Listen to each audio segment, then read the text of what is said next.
Hello, everybody. I hope you're all having a wonderful day so far. Oh, my headphones fell off immediately. I am clean shaven. I'm feeling good. I'm trying to get into a new routine. A routine that would give me like some dedicated practice time for League like every day. Without sacrificing, my own needs, the maintenance of my house, my work, my streams, I'm fun, my ability to get outside, I'm trying to find a way to balance everything, and this routine I'm developing looks promising, but I don't have it implemented properly yet. So, basically I am running late on the things I wanted to do today. So my short released like really late. My short released at like 8 p.m. or something, like stupid like that, when I usually hope to get them out earlier in the day if I'm releasing one. But, oh well. We just released a video about funnel, which is back, and that's something I want to experiment with a lot more. Today I'm just going to be doing some research. You guys said you like watching my research, so I figured if I'm going to be doing it anyway, I may as well stream it. That's pretty much it. I'm going to be talking about my priority classes a little bit. Where I'm still trying to get my everything organized for my front to back video. I still haven't put together my team yet. Whoops. I need to get on that as soon as I can, but where's the page I need? I've definitely learned a lot more about, like now that, okay, so, where do I start with this? This always happens where I'll start my stream and I'll fail to generate some words to say at the very beginning, right? I love Funk Groove so much. This is the best song on any Sessions album. It's so catchy. I use it all the time in my videos.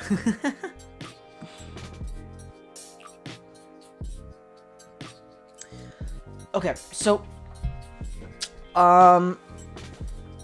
basically what I have here, let's hope this doesn't like come up.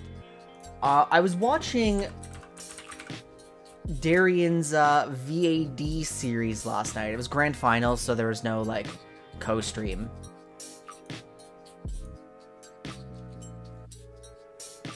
But within my server, we were talking about some of the drafts. Oh, that's right. The stream bugged out, didn't it? So to get the actual draft order back, I have to take a different VOD.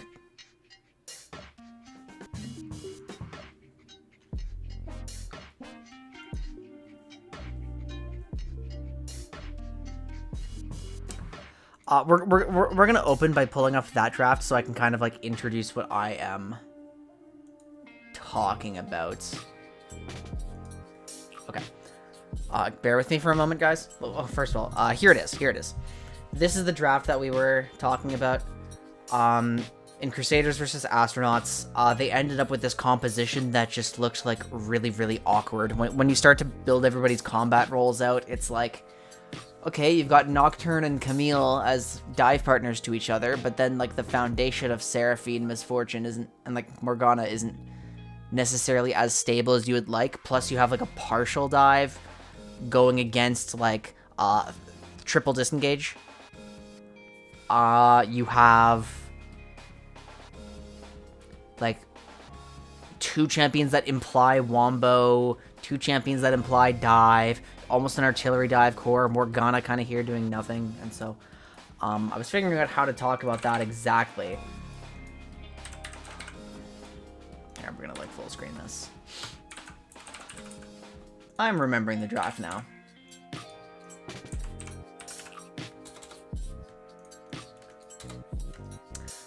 And then it was, okay, maybe I don't remember the draft. Maokai, Varus, Viego.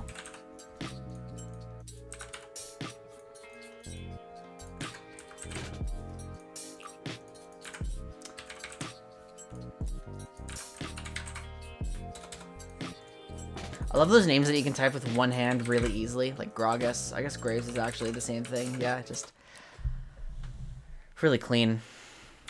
Okay, so we're gonna use this to introduce. Let's make this really small. Let's put it on the side. Okay. Oops. Priority classes. These define, like, you know, these define when in a draft a champion can be locked in. So it's like how early can you do it, how late can you do it, right? The problem that they ended up with was, first of all, there's obviously like blind pick champions where you lock these in. They're generally stable. If they have answers, the answers are not invalidating. So like, what did I write exactly? Okay, I wrote, these are archetypically flexible. Answers are not invalidating, right? Also, plus stable matchup spread. So then you've also got developed class champions, which are they can be blind picked by MB spread, can be blind picked. However, they impose some direction on your composition, right? And if you overdevelop, then your enemies can kind of they can pick like what is archetypically good into what you're running here, which is why there's also like, and this is also like, I had to rework my priority classes not like a few days ago because I was running into a problem with like Renata and Janna, where I'm like, wait, I am starting to find I thought they were response class champions before, but I'm finding situations where I can actually blind pick them, and it works, and it's actually really good. It's because counter develop exists. These champions are stylistically countered by an archetype. So all of their really bad matchups are like a specific class of champions, meaning they can be blind picked if that archetype or class can no longer be supported by the enemy's comp. And then finally, response class champions are just limited by direct matchup spread, cannot be blind picked. So those are the different priority classes. Like, you'd usually prefer for your actual pure blind picks to be on like 1 or on 3. Your developed class champions start to come out through here. Counter develop usually starts to become viable to pick around 3, 4, 5, and then response is just, it tends to be down here, but you know, as long as you see your direct matchup and it's a good direct matchup, it's fine. Just don't blind pick these. So what did Darien do? And this is Crusaders, and this is the Astronauts. Seraphine is a developed class champion. She guarantees you're going to be running a teamfight composition, and it's got to be one of the teamfight compositions that can like capitalize on Seraphine standing like directly behind her team, right? So that's front to back. That's some bruiser-ish variants of flank teamfight. Like if you're running a 4-core with a Kennen, that kind of flank teamfight, that's good with Seraphine. Wombo compositions, she's just immediately telling the enemy team, it's like, okay, this champion's going to be grouping up, right? And that's not necessarily a problem. Developing on one can be fine if the champion is strong enough. Especially when you're playing in a gold league or a platinum league or a diamond league like that, and people aren't like looking for perfect stylistic responses. But then the problem they ran into is Misfortune on 2, develop class, Nocturne on 3, develop class, but they don't like telegraph the same thing in their team compositions. When you see this Misfortune Seraphine pairing, now you're really starting to believe that they're building towards a Wombo comp. Like, it's already looking like it's developed into that direction. It's because they have no, like, true blind pick champions. So you already know what the enemy team's doing. But then Nocturne is like a hard limiter. Nocturne says, I'm going to be played in dive, and I'm going to be played in pick. So now you look at this, it's like, okay, well, these two together could be an artillery dive. These two together could be a wombo. What are Misfortune and Nocturne doing here? Because, like, if you're playing an actual dive composition, then your backline has to be ready to defend themselves. And Misfortune is, like, alright at that, but she's not... The kind of disengaged champions, the disengaged supports that would be amazing in that composition aren't, like, ideal for Misfortune. She doesn't need her synergies, per se. Basically what I'm saying, though, is this composition got really awkward because, well, their support has a really limited pool and can't handle, like, the Seraphine flex to support, I don't think. And I don't love Seraphine support anyway. In my eyes, the only way to salvage this would have been to, like, actually... use Galio to bridge the gap between, like, this dive core and this wombo core. Because now it is a wombo comp. Now it is a wombo comp while Nocturne gets, like, what he likes, right? And you have to run Seraphine support in that case, and that doesn't feel great, but so be it. The point I'm trying to make, though, is overdeveloping is a bad thing. And it's really important for me to know what these priority classes are on every champion because, like, understanding their priority classes also lets us get into, like, what those champions telegraph. So if we go to one of my more, like, one of the pages that I've been recently working on, it's, like, from last night. Yeah, Kaisa, right? Let's use Kaisa as an example. So Kaisa is also a developed class champion because when you lock her in, like, okay, does she have any, like, hard invalidating matchups? Not really. She could function into anything as long as her composition enables her. But she guarantees that you're going to be running dive in some form. Like, can she front to back? Kind of. Something like that. Because in my next video project, the front to back video, I have to be aware of, like, which champions are, like, die hard, telegraph, front to back. I really need to run through the roster and make sure I have, like, this set up for everybody. Like, I need to know what champions are telegraphing. And so, yeah, that's the base concept I'm working with. That's the project for tonight. That's the idea.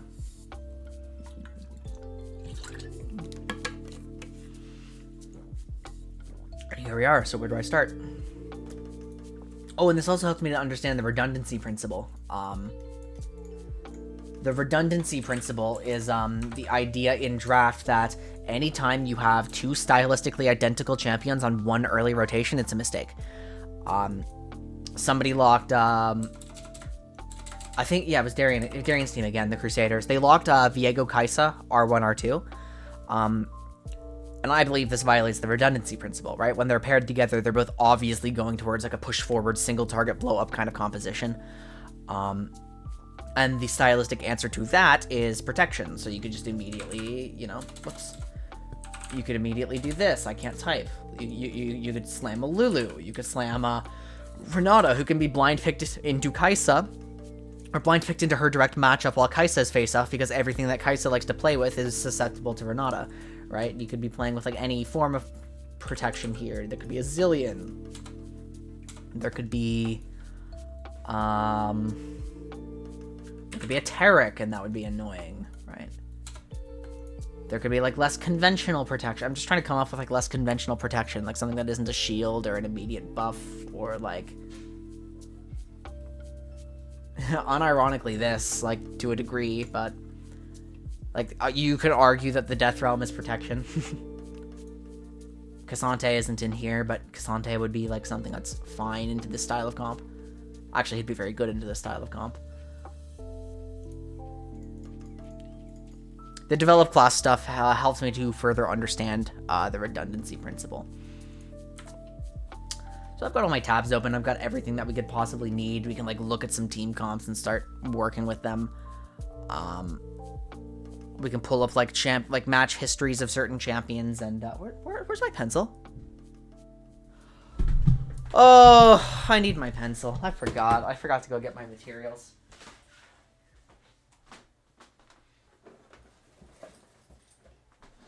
It's in my bag. Like, I took a walk and I brought all my pencils and pages and notebooks, and I actually did this. I refined my priority classes while I was out on a walk to the park. Very beautiful outside. Got the brain juices flowing. This is gonna be one of those brute force sessions where I just pick a champion and go, right?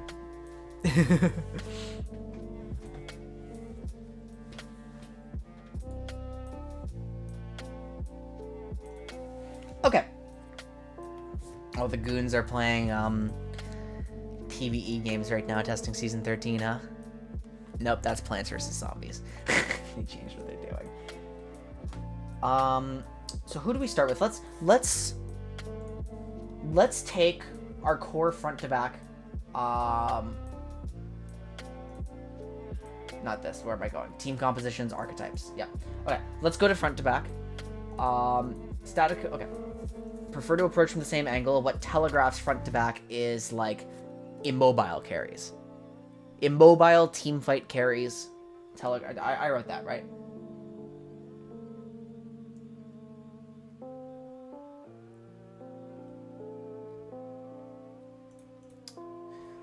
Filter on a slow, honest team fight with 2 to 3 frontliners, protecting their squishy backline carries. Front to back is a defined frontline backline, prefers to approach all from the same angle. Typically due to their carries lacking mobility. The static formation comp. Primary team, yeah.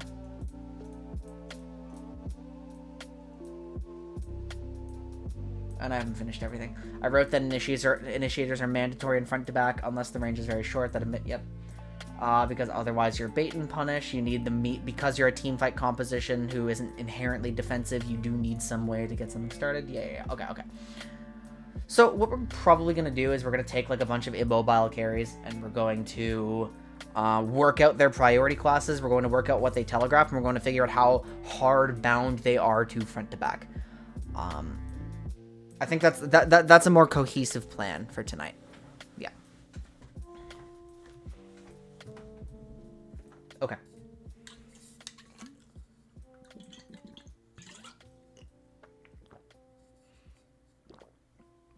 There's a lot of stuff going on.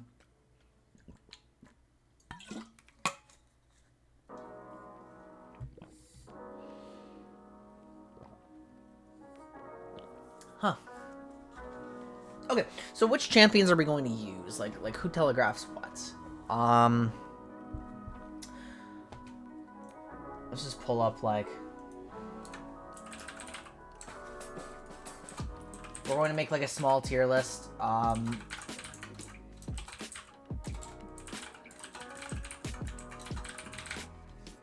Probably like I'm probably gonna focus on like mid and bot lane today. So, you know, a champion that you often see, like, commonly in games like this is Victor. We could do some Victor tonight. Who else would I want to do? I only really have, like, 2 hours tops, so I can't do too many of them. We can talk about Jinx. I think talking about Jinx would be really good. More immobile carries. Who would be, like, probably good in the front to back. I'd actually like to, because I just complained about Misfortune development, but I didn't feel like I explained it very well. That implies that I don't understand it well enough, so I should probably take a look at her.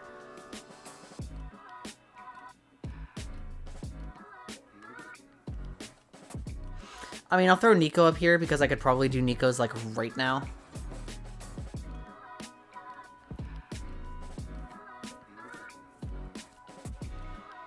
So it's a good one to... Oh, yeah, let's do a Malzahar. Let's do a Malzahar, and let's see how he fits into front to back.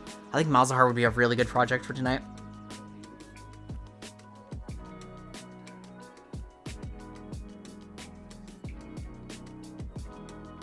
He's a weirdo. Oh, I wonder if he's really good in, like, Tom Kench's positions, but for another role. In the context of front to back. Like, and what I mean by that is Tom Kench is kind of like backline, and Tom Kench existing makes front to back a lot less susceptible to flank team fight, and that's usually its worst comp versus, like, team fight comp versus team fight comp matchup.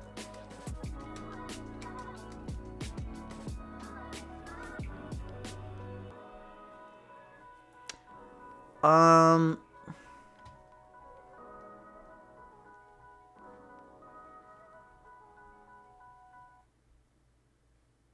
Sivir. Okay, so Sivir's probably... Okay. I need to figure out if Sivir is still, like, the quintessential front-to-back champion. Like, if you have a front-to-back versus front-to-back mirror, it used to be true that the team with Sivir is, like, really favored. Like, that was before Sivir got her lethality phase and before the rework. So I would really like to know.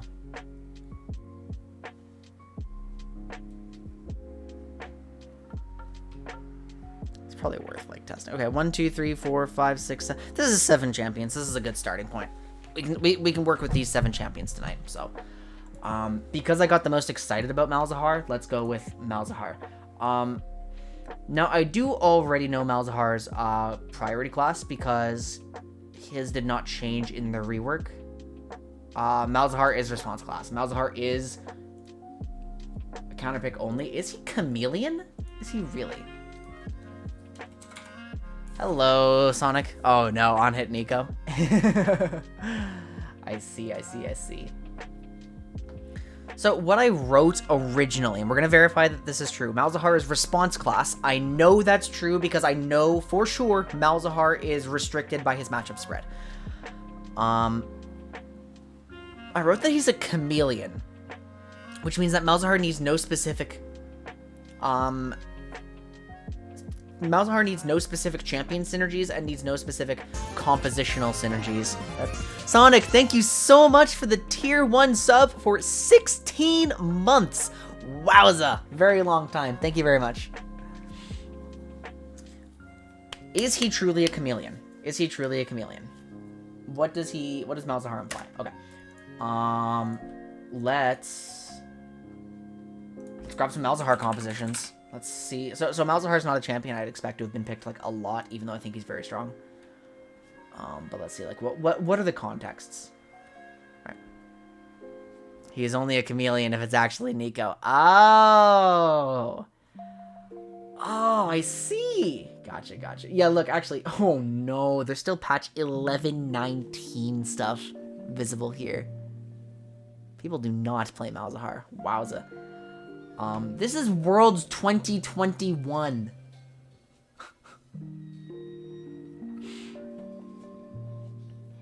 We've just got to verify. Right?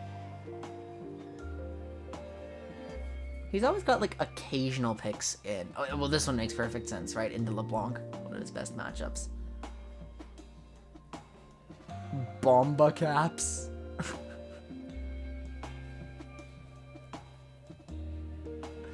Froggy really seems to like Malzahar. Played him at MSI. Okay, but let's grab like one of these compositions. Like, we'll pick...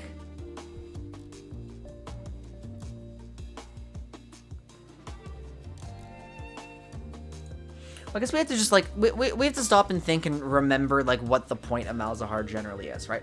Supportive, anti-carry. He is an anti-carry. He is a utility champion. He is not carrying games for you. Right? He is designed to like look at a guy and say, stop that. No more. Just shove waves. Inherently leans control for that. Actually, yeah, I did write that he inherently leans control because he's just generating shove for his teammates. He's doing a lot of utility things. Like, he's not well suited to aggro at all. He's very punish oriented. Like, he is inherently an answer rather than his own threat, right?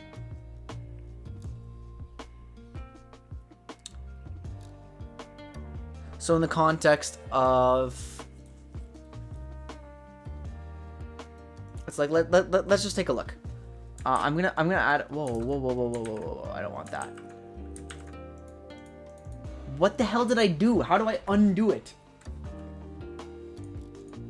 Oh, it was just a, okay.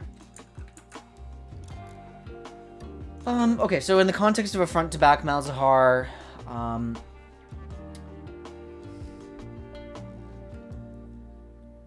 he sounds fine as long as his composition's direction is backwards. Is that just what he does? Is he just backwards everywhere? Because, like, okay, on paper he could work here. This doesn't sound super appealing unless unless you have like a secondary carry top lane, but then who's your jungler? Like, are you telling me you have like a utility? This could work, this could work. This would be great as long as you have like the jungle variants. I mean, he's not really disengage, is he? He's really not disengage. He's peel, but he's not disengage. So he'd be poor here. He'd potentially be really good here. He could work in Dragon Aggro, maybe? Skirmish sounds awful.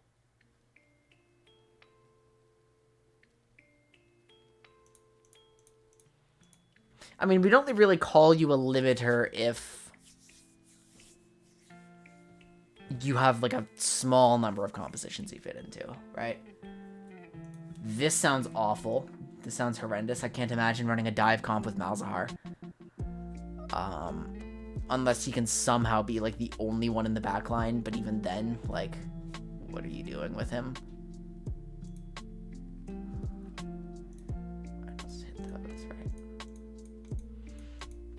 There's core compositions. Does he belong in a flank team fight?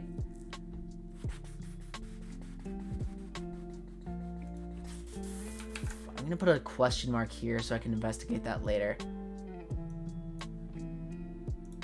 No, I'm actually, yeah, we're gonna start like writing stuff down. Oh, hang on. I need like a character. Does anyone know if there's a hotkey in OneNote to just do? Oh wait, I should just check. There's not. Okay. That's still bolded. Proper disengage.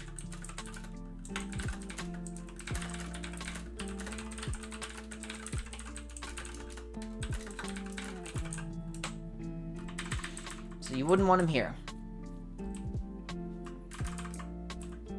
Why do I have Roam aggro as its own like separate?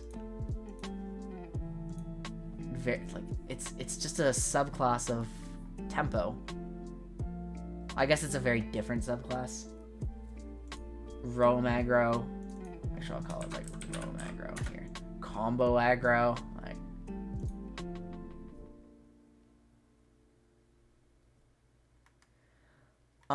Do we have any combos that Malzahar enables as like a super early game threat?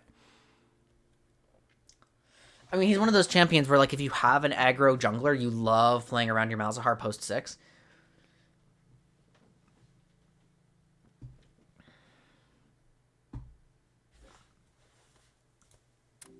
It just feels really, really good to camp a Malzahar.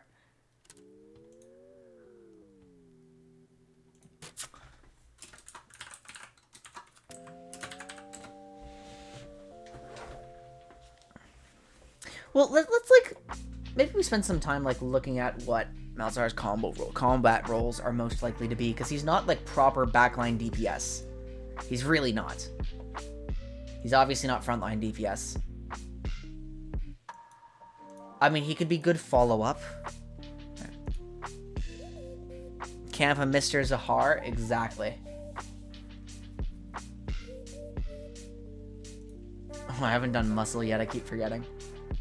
I should really, like, make space for these points, because it's kind of, like...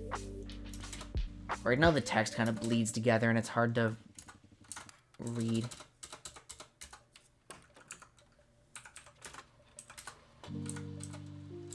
Just make some space.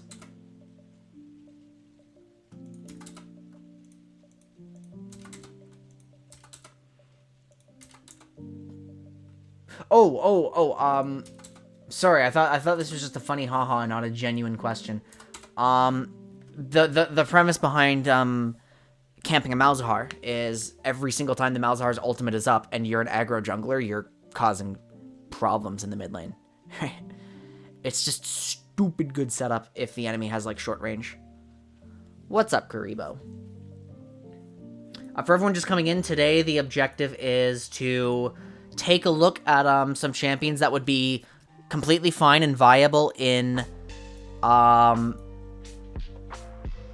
front-to-back compositions and like developing their priority classes, so we have a better understanding of them, right? Malzahar's teammate jungle should camp him. Yes. It's not like camping a Twisted Fate where you know, you're actually attacking like some global pressure or something like that. But, you know, if you have a Malzahar on your team, you're always going over there. I mean, let's try to break down some of these compositions too, right? Like, let's just get some archetypes. Where are they? Here's the Malzahar match history. Okay, just pick one. This one's EU Masters. Okay. Sion, Shinjao, Malz, Xayah, Yuumi.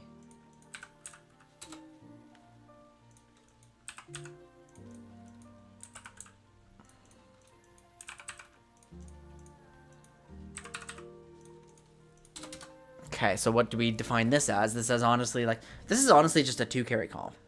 Like, Malzahar does damage, but he's not a carry.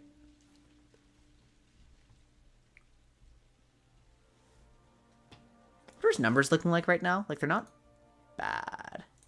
He kind of hurts. He can hurt you a lot. Malefic Visions is 80% AP, I guess. It's not bad. Nether Grasp is 80 over the 2.5 seconds. The Voidlings are kind of annoying. Sure. Right, but I have I have never seen... I guess what I'm getting at is it is far too trivial to play around Malzahar as a carry threat.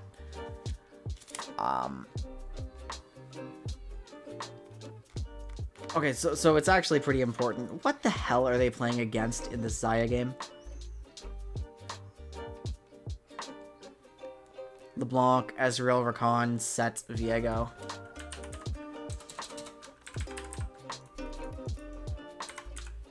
It's our favorite champ. Oh, so on our last league stream, I started complaining a lot about Viego getting picked. I finally got some more insight into why the Korean teams are prioritizing him. It is literally the first 6 minutes of the game where Malzahar just... or sorry, not Mal... Where Viego just, he's basically Lee Sin. He just has good ganks, I guess. And that's why they picked him. Rakan, that's right. So, of course, he actually does become useless later, but Korean teams like their early aggressive junglers. So.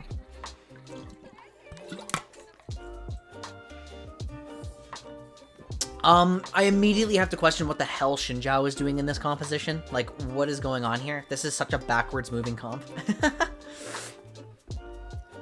This is such a backwards moving comp. What is Shinjao doing here? At least pick something a little more mid-range, no? Okay, but what is the archetype at play here? What is the archetype? It's not truly bait and punish because, I mean, they do have access to initiation. They do have 2 champions who would be outstanding in bait and punish, right? In Xayah and Malzahar. Those 2 kind of imply the same thing.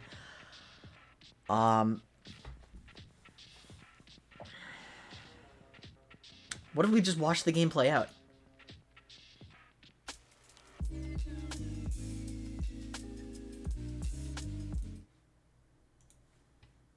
Tournament as it stands, because they look.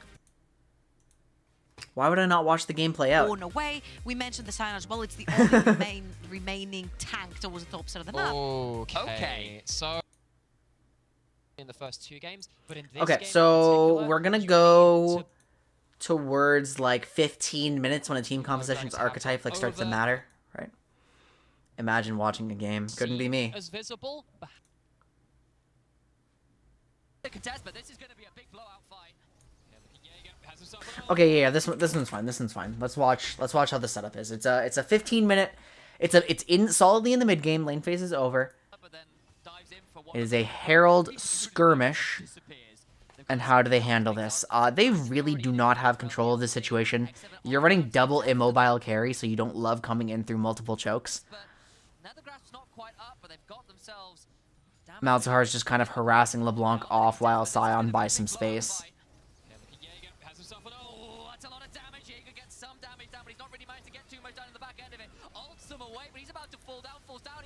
This is just Xinjiao versus the world right now. As they assume a front-to-back formation. They assume a front-to-back formation once Xinjiao is dead, but, Spearman doesn't get a lot of support from a setup like that. And I guess it's just Scion muscling his way forwards, yeah. Okay. Is this literally just, like, setting up Scion? Probably, yeah. I mean, it looks like one. It's got Initiator, it's got double and mobile carries, it's got only 2 carries, like 2.5. This, like, on paper, does look like a front-to-back composition. It's just the 2 carries that you have are, like, really backwards moving ones. Okay, so yeah, no, I need to stop thinking, like, I can't identify an archetype just because there's a piece that's a little weird. No, it is front-to-back, but Xinjiao is a little weird, like, in the context of what's going on here.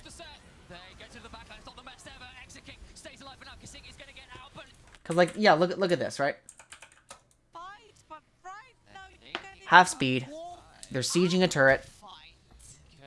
Malzahar is defending against the flank. He's kind of, like, going to be the backline. He can't do anything yet. They've assumed a front-to-back line here.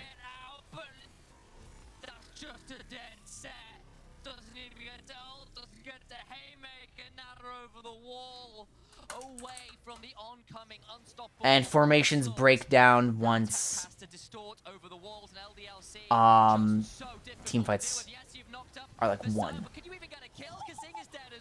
There's so much healing. They're gonna keep running them down. X7 trying to get away. Nats is so damn low. He's dead as well. Now Haru is the next target. Maybe they'll turn on to Tempt instead. He's got a clone, but he's got no. Wait, they fixed Xinjiao Yumi like really early, right?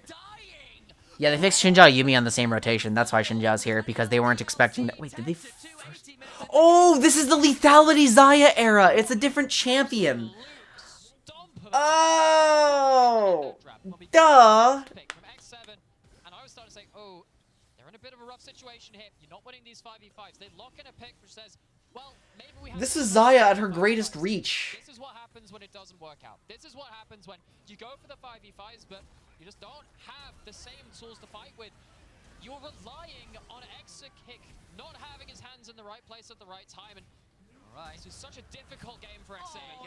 I think he's about to go down. So that answers that question, right? Let's bring the music back. Yeah, that specific composition was a front to back. Let's pick another one. Okay, let's pick this one. This was at MSI. Gwen, Viego, Malzahar.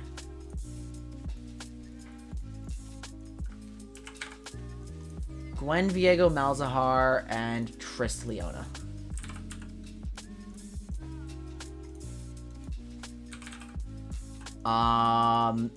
Three of these champions fit Viego's synergy here, and then Gwen's just kind of do it. So it's like, I would then argue it's single target blow up.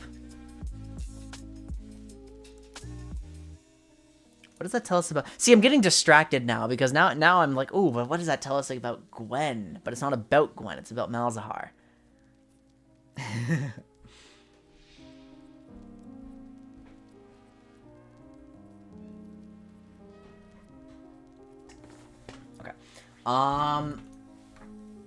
So he's got team fight compositions that are good. He's got, you know, he's good in certain picks. He's good in bait and punish. I mean, Malzahar is also one of those champions that, like, if he's trying to go aggressively, has to flash onto you. Which he can do sometimes, like, it's threatening. I can't find an aggro.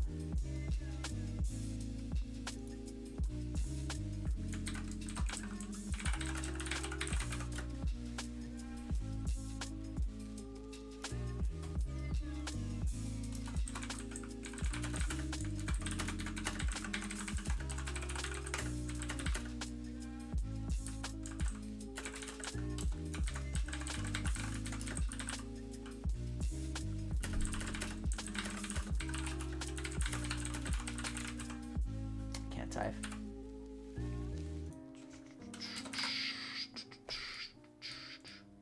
So is that all he telegraphs? Just a backwards direction? let's do a funny little, let's see if Malzahar has ever picked, like, before 4-5. There's a 3 here. That's because their first pick was Zillion. Yeah, that's a backwards direction comp. Except, wait, now Kane and Riven are here? Oh, no, hold on. This is blue. Then Graves Jax. Everything else is, like, 4 or 5. Look, all of them are here. Here's a Malzahar on 3. Here's a Malzahar on 3. That's a Rise answer? As a LeBlanc answer makes sense. LeBlanc. And here's Malzahar, like, as a Lee Sin enabler. I guess we can do, like, okay. Malzahar can be an enable...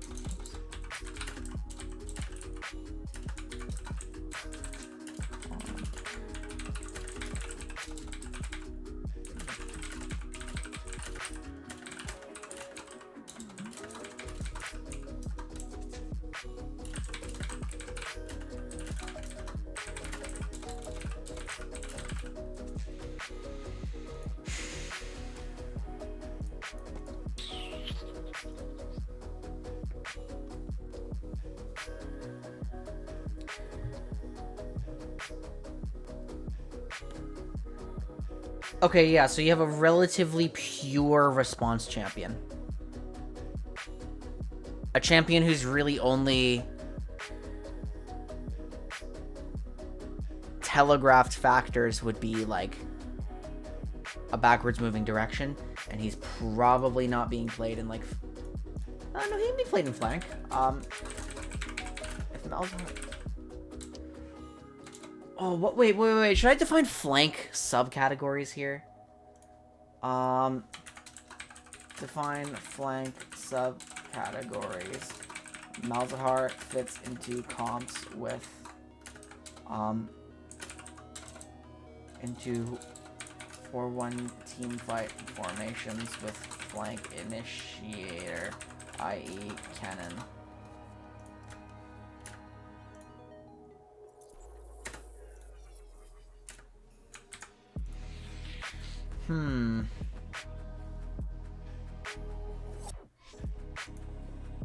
Okay, so, I mean, we'll take our Malzahar and we'll drop him as, like, a very pure response champion, and he's not really, like, developing... He's developing stylistically, like, a little bit, but not archetypically at all. Okay, who next? Let's do Sivir. Oh, we can close this now. Let's do Sivir. Formerly the queen of front to back, and so she's going to be very, very important to know about in my video.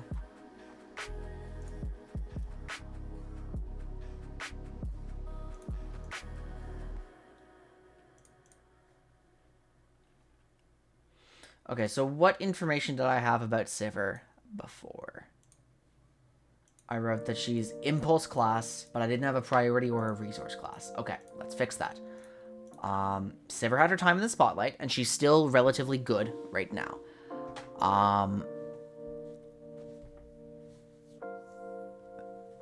Like if you need something kind of semi-defensive and you're planning to scale up for most of the game,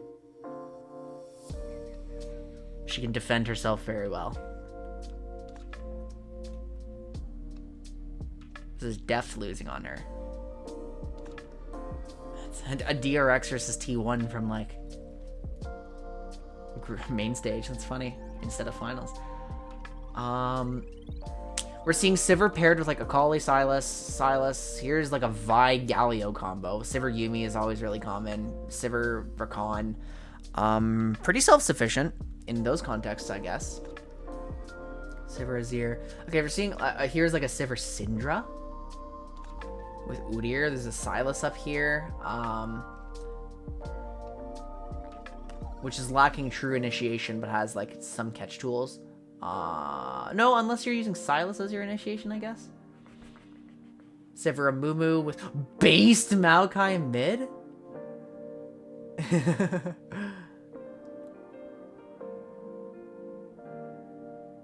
That's like a hybrid siege. It's actually Hybrid Siege with Ziggs Yumi. That's funny. And then like some blow-up stuff.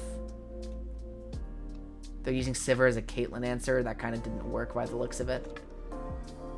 Lot of Sivir Yumi.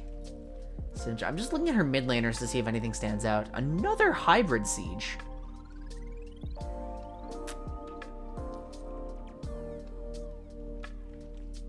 There's an Orianna. But Wukong always breaks front to back, like, fundamentally. You can argue this is a bruiser wall. Actually, you could argue this is a bruiser wall front to back. I'm curious now. I'm curious. I want to see if that's how they played it.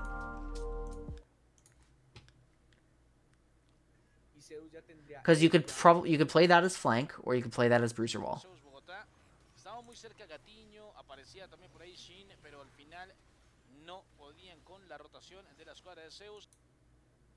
I want to skip ahead to like 18 minutes.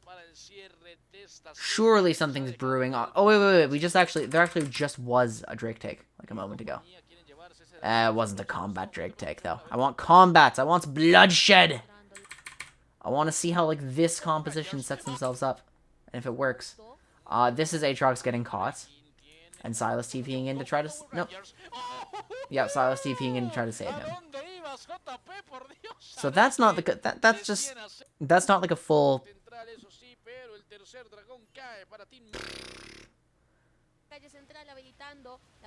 The team fight comp. Like what are we doing here? Okay, hold on.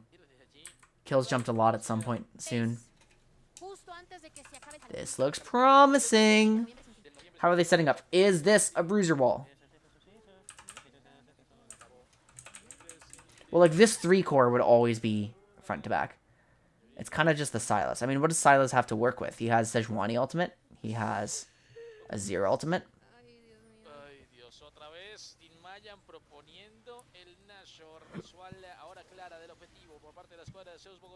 Sylas just solo zoning as they're playing for the burn here, but...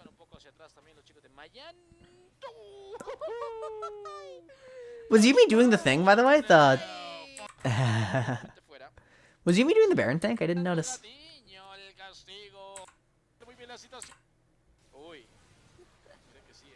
Sylas is absolute... Okay, no, he's flanking this for sure. I need to refine my understanding of what Bruiser Wall is. Okay. This is a tangent too, isn't it? This is a tangent. When you lock in Sivir, what does she telegraph about your composition? Let's just go through the teamfight stuff. I say she leans teamfight. How? Okay, front to back. Yep, she can play that. Flank. Yep, she can play that. Dive. Yep. Wombo. Hyper carry. Yep. Single target. Okay, what's my definition of Wombo right now? It's built for an immediate teamfight victory off the back of one combo. Combo pieces must be coordinated. Team is significantly weaker when split. Obligated to engage first. Yeah, my Wombo information's not very developed, is it?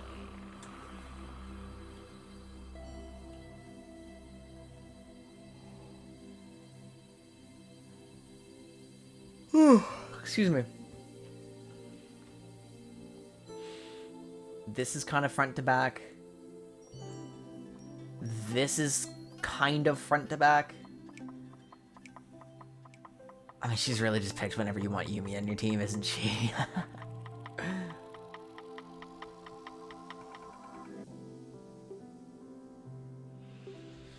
I'm not willing to go very far on that line until I, like, sit down and watch some Wombo comps, which I should do soon.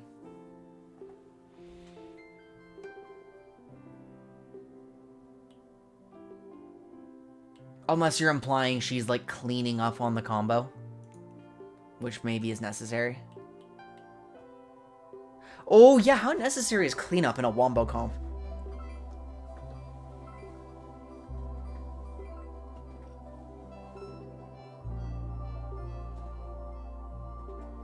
Huh.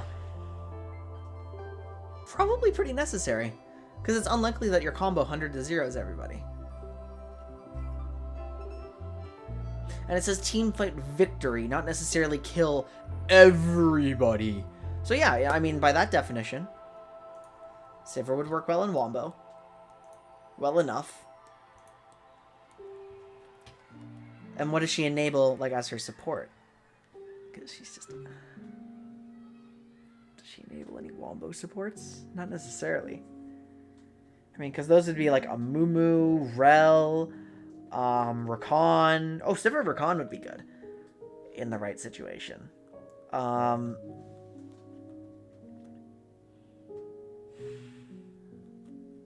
can't think of any enchanters that would immediately like to Wombo. Like, I guess Renata could contribute to that.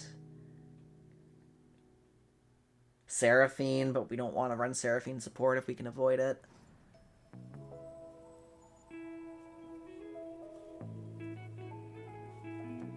Okay, but let's look at the rest of these. 1-3-1, hell yes. This champion is amazing in this composition. Siege isn't amazing. Neutralize is very good. This is very good. Dragon aggro is very good.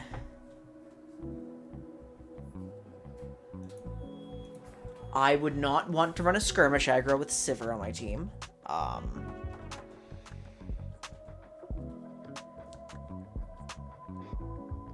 You could run you could run Sivir can comfortably act as the weak side to a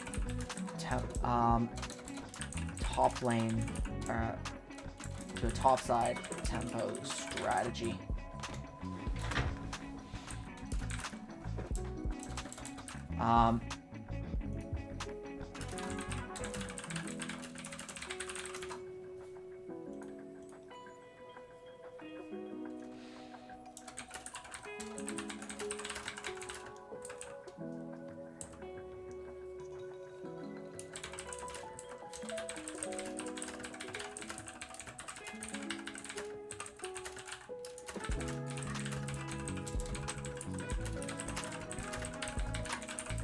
Yeah, okay.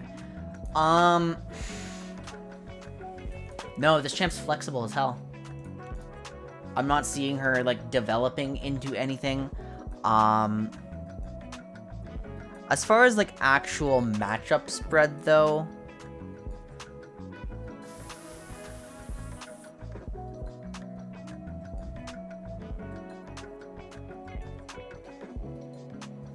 Like, Sivir can get steamrolled by certain things, right? I hate using just solo queue data for stuff like this. I really hate it because it's never 100% accurate, but it does give us an idea of how the matchups tend to play out.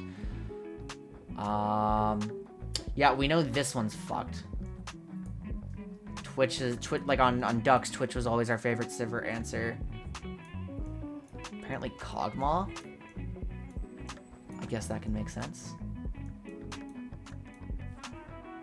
Draven is, of course, negative. I'm surprised that Vayne is as negative as it is.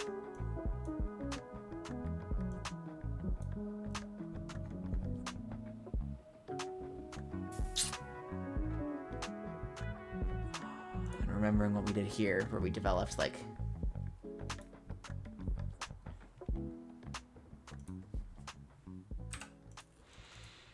stylistically countered by an archetype. Okay, so it's like...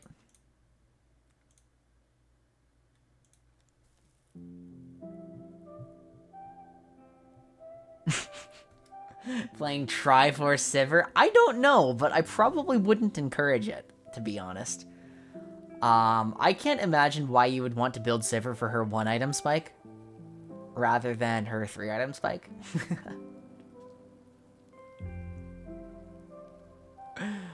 It's a little bit based. Oh, geez, I don't even want to... Yeah, I don't want to know. I really don't want to know. I don't want to know what's going on here. I don't want to know what's going on here. I especially don't want to know what's going on here.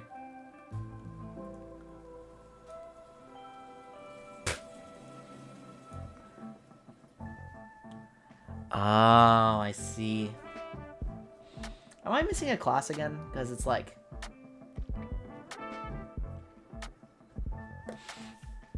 I think I might be.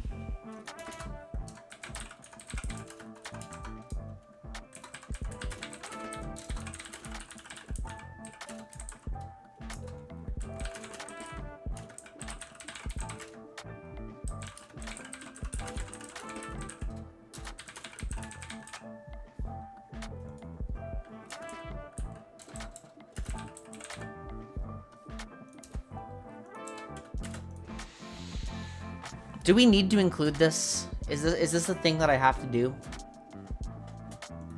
Because I'm now working on Sivir. I don't think she's developed. She's definitely not counter developed. She's definitely not response.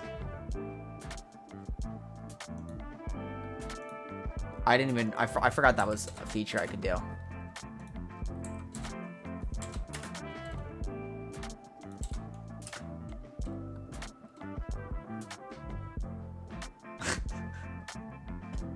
I forgot that was a feature in Notepad. All right. True. I'm not copy pasting this. This was just so I could type it out for stream. I already have this all in my notes. But that's true. Do I need semi-blind? Because it's like, okay. How bad would it really be to just blind pick Sivir, right? If I be theoretically on paper, I could be one Sivir. How many situations are? Here's the Sivir Twitch. She lost. We need to go find Twitch. Twitch and coordinated play. How many Sivirs? There's a Sivir here, Sivir here, Sivir here. He loses. Why is the matchup so negative again? Because Sivir's no consistent spell shield. Sivir cannot pressure Twitch early in combat, so it's a scaling handshake, which is bad. Mid-game, Sivir's low AA range exposes herself to Twitch while clearing mid waves. Twitch will always be looking to come to the side and doesn't care if Sivir clears the wave. That is a lot of negative interactions. But is the game instantaneously lost by having Sivir into Twitch? No, it's not.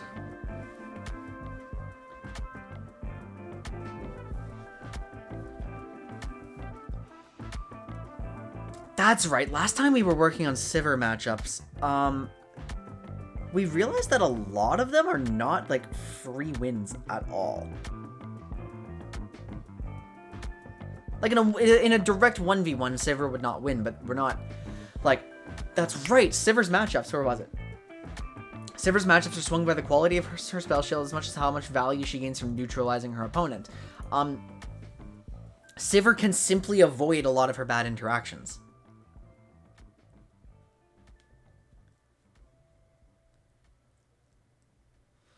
So it's like, okay, let's say we B1 Sivir, right? This is the true test.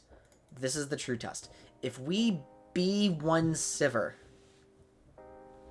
if we can get ourselves out of this hole, then she's allowed to be blind picked. Then we can label her like full blind.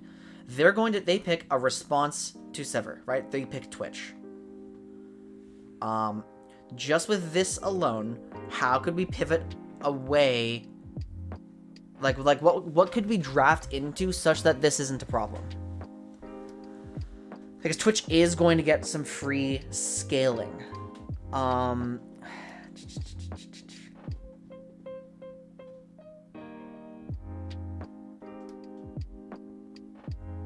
mean, we could weak side Sivir, let the scaling handshake kind of occur, and then could we play like? Yeah, that would happen. Almost surely. Although more practically, let's just do this. Right.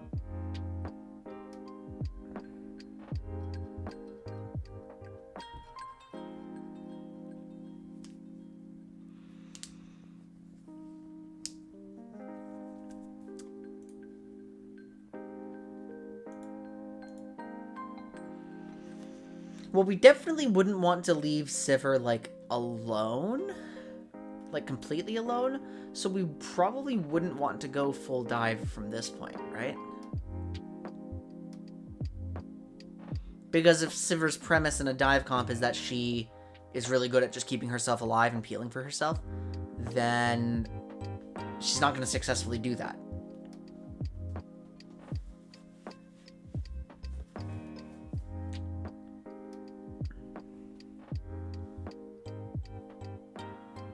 I mean, just attacking the rat is good. Jungle intervention is good. You could... If you...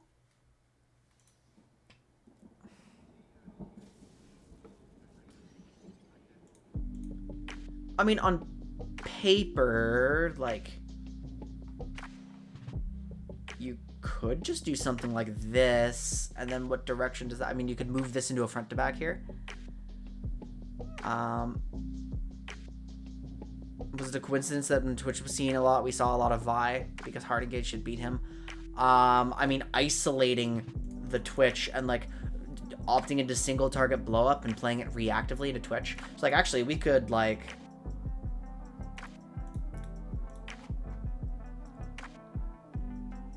we could go in this direction and it would be fine, right? I think the bigger problem that we would have to start playing around is what happens if this comes out, and now you just have like a, like, how do you neutralize the lane? Like, support matchup now matters a lot. You just hold support matchup, develop into a strong side top, like, because Sivir will not contribute enough into the Draven if you try to attack that lane. I think we're going to call her blind, to be honest. I think we are going to call her blind. I think I don't think Sivir develops like I'm just I keep entering all these what ifs right now. Like, there's so many what ifs. It's like, oh, like, what if, like, we drop the classic? Like, what if we just take this and play to full neutralize the Draven here, right? That could be pretty good. Mel, thank you so much for the tier 1 sub for 19 months. Again, a very long time. I really appreciate it. How are you doing? It's good to see you.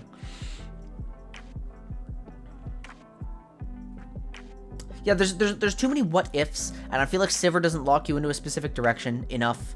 And I feel like whatever bad matchup she gets put into, you could then come up with a strategy to deal with it.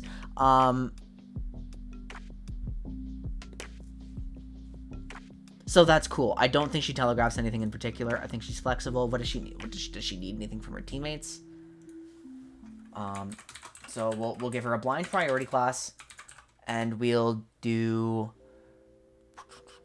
Oh, shit, Mel. Wowza.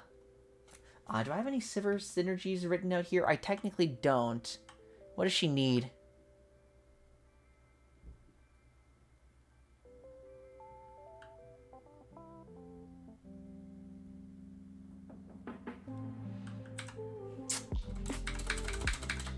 Soft synergy. She's not a limiter. She's not a monarch. Not a limiter. Not a monarch. Not. I don't think she's hard synergy. No.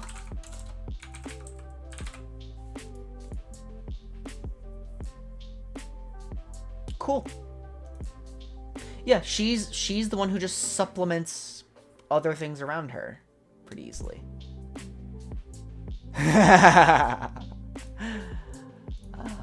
Okay, next champion. Next champion. Let's do Jinx. Let's talk about Jinx.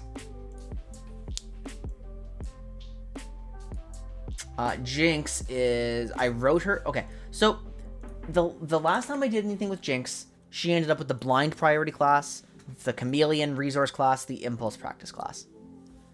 I'm doing great, Mel. I have found my self-esteem and my confidence again. And I'm doing fantastic.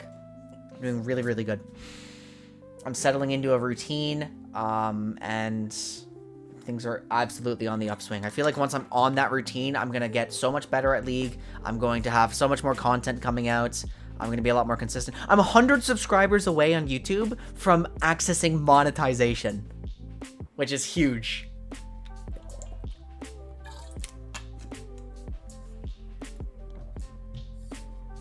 I'm at, what am I at?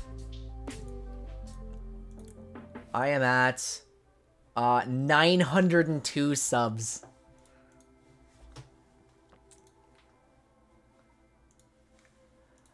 Do I stand by Jinx Blind Chameleon Impulse? Well, before it became clear how insane Sivir is, I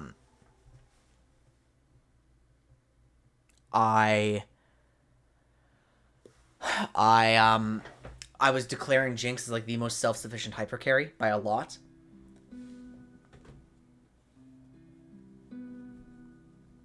Cause it's like, okay. Varus needs more protection than Jinx because Jinx's defensive tools are better. Aphelios, in theory, needs more protection than Jinx. He's pretty good on his own as an anchor, but, like, if someone's diving into him. But, like, when there's more range involved, he really does appreciate the protection, too. Like, Aphelios doesn't have, technically, any really good defensive tools unless he's already in combat. Jinx's Zap and Flame Chompers just give her a lot more space. Her range is just way better than everyone else's. Thank you. I didn't realize I already had Jinx's stuff charted out. What would Jinx telegraph? Because she's I mean, needless to say, she's really good here. She's really good here. She's actually excellent in single target blow up comps. She's fine in flank comps. I mean, I need to know what flank like really asks for from their bot lane. Oh yeah, flank asks for some safety during the setup, right? And Jinx provides that. She's really good.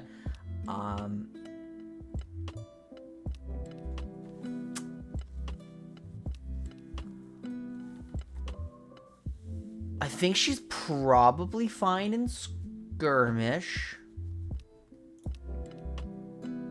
So you have dive listed. This is just a list of every team composition archetype that I have.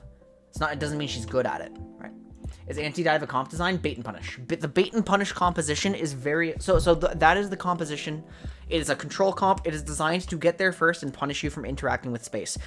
Played properly, bait and punish always beats dive. It is impossible if we hit the mid game and both teams are even for the dive comp to play out the game properly. That's the kind of composition where Illaoi shines, where Urgot's good, Nico, like all these champions who don't really have a home anywhere else, all of a sudden they're legitimately amazing champions here. That's bait and punish. Now, is Jinx great in bait and punish? Like, that's Jinx with a 0 initiator comp. Well, Aphelios would be much better than Jinx in that composition because bait and punish likes having a lot of anchors. Gwen would be good in that composition. Bel'Veth would be good in that composition.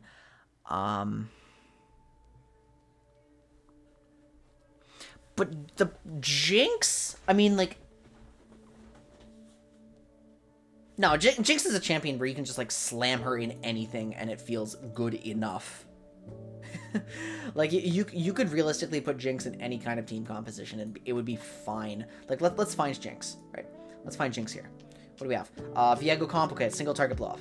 We have a flank team comp, arguably a dive. But I'm going to just call it flank, like seeing Silas Camille. This is pure front to back.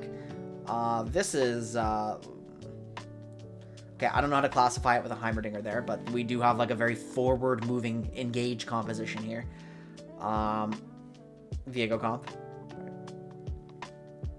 It's front to back. It's... Yeah, okay, we're not even going to talk about this one because it's Yasuo without setup. So that's that.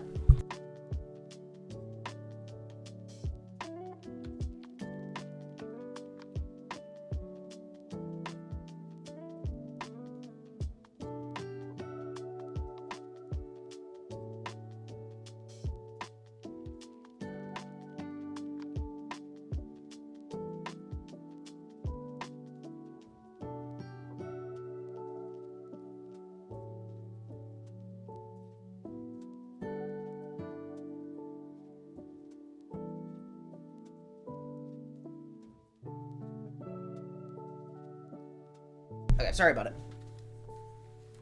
There's tons of setup for the Yasuo there. Oh yeah, the Soraka is really good setup for Yasuo. Okay, where were we? I mean, yeah, we're seeing predominantly front to backs, but like Yone is like a premier skirmish aggro champion. And actually, that's probably what Viego is doing here too, come to think of it.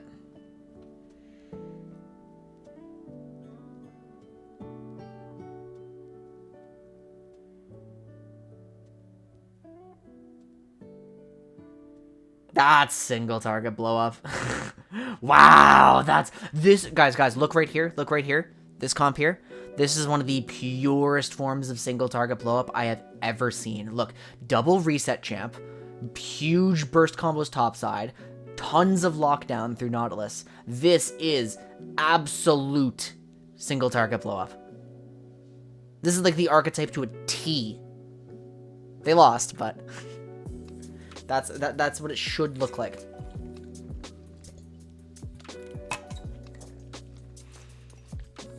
This is like moderately defensive. This is very defensive actually. Flank team fight. The Wukong Akali. Front to back.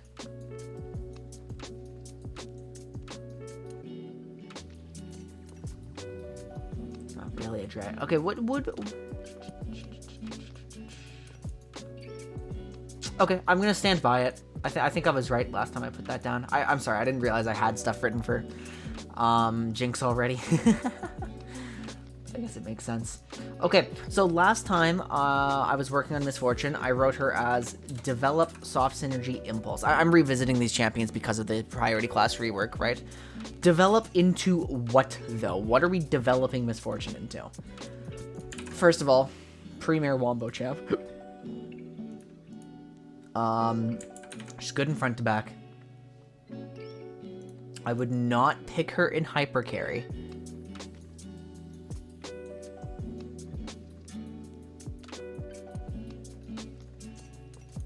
I'm sure she'd be fine in Dragon Aggro. Like, not the best, but fine. Oh, wait a minute.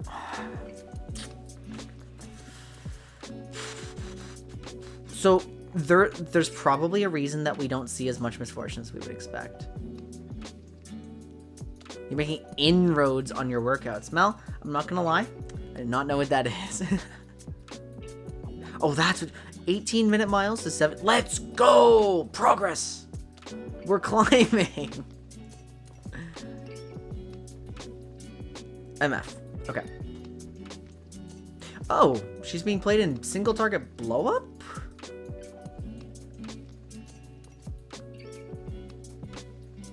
I mean, kind of a scuffed single target blow up. It's actually more of a pick comp.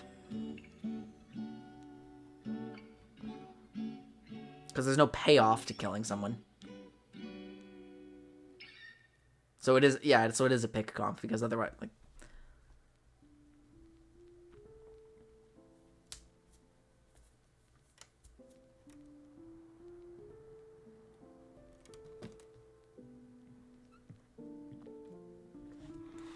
PTA Miss Fortune. I think that's just Miss Fortune being an early game bully, to be honest. Not necessarily her, like, doing single target blow up well. Like, Miss Fortune is not a burst champ. To really... Miss Fortune's not a burst champ, and she's not a reset champ, and she's not necessarily benefiting from the fight being -1 champion. More so than something like, you know, the reset champs of Jinx, or like...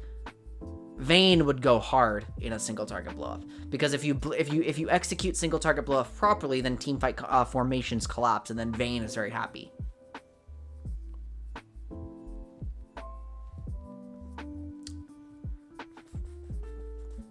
Although, I mean, it's really looking like...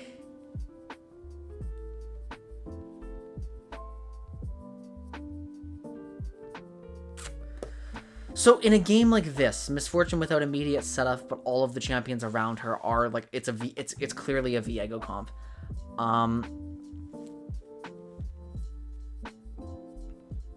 She would be picked here for her own aggro tendencies, just her really, really good laning, and her ability to follow up on like short trades, or not short trades, short picks. Like she would be good at that. She would be good at that. Short skirmishes.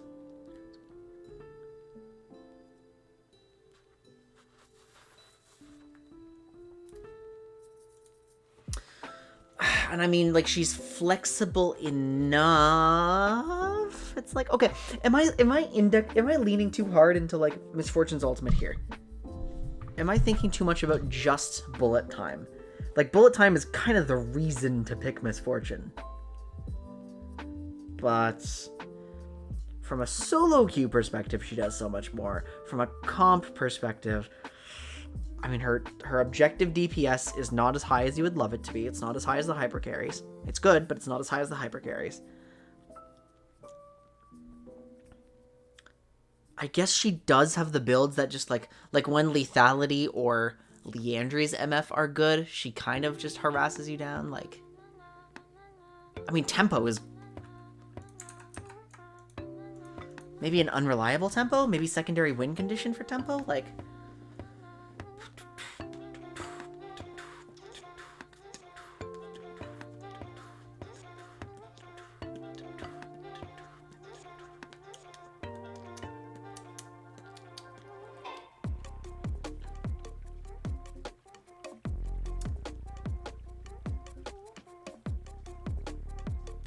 I mean, like, okay.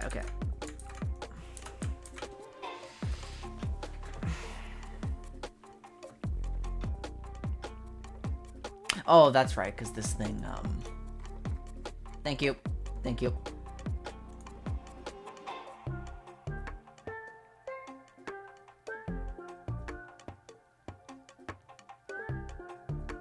she is.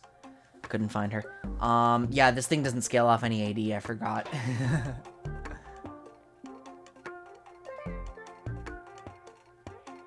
It's more about just chunking, bullying people. Oops, that's not right.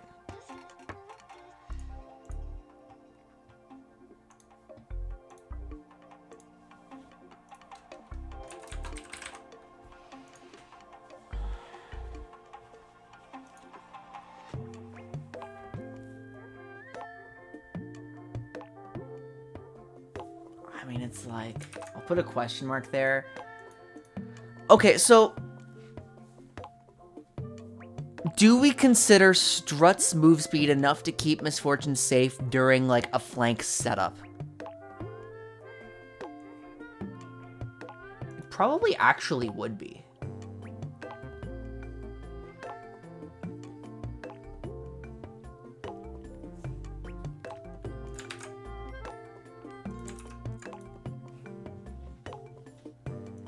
This is a no. Absolutely not. We're not running Misfortune in a hyper carry comp.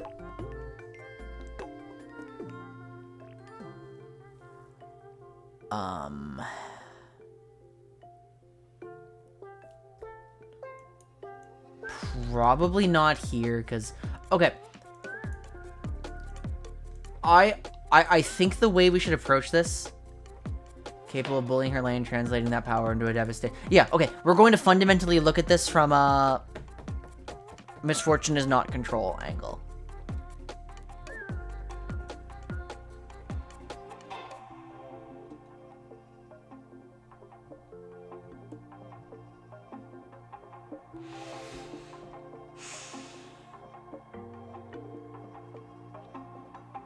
And so what I'm trying to figure out now is, at what point do we consider something develop?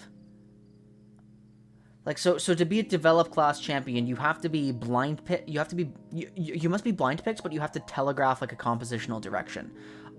It is now possible that I was wrong about like when Darian's team had like this rotation. Maybe this actually fundamentally wasn't an overdevelopment. It was just a lack of synergy between Nocturne and Seraphine. Maybe I was wrong. Because, like, what does this develop into? This implies multiple forms of teamfight.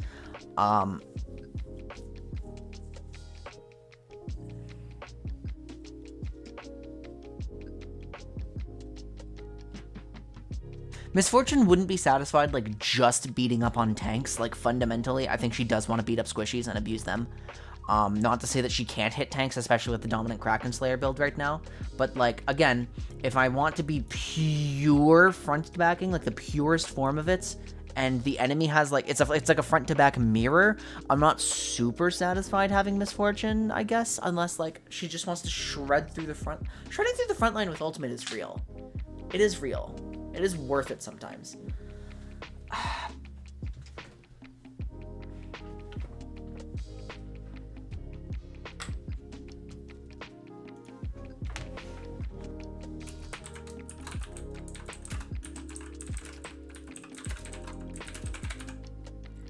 This is probably all that it telegraphs. Okay, so Misfortune...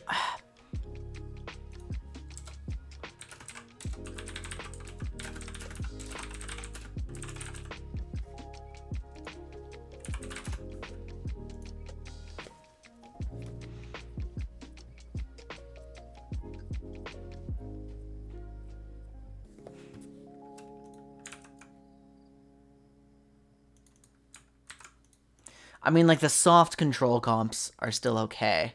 Like, the 1-4s and the picks. Because pick is, like, control aggro. 1-4 is, like, team fight control or control team fight. Neutralize is, like, control.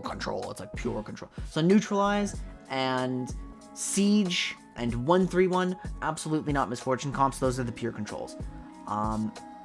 Bait and punish doesn't feel good for misfortune either. It's like, probably not good, but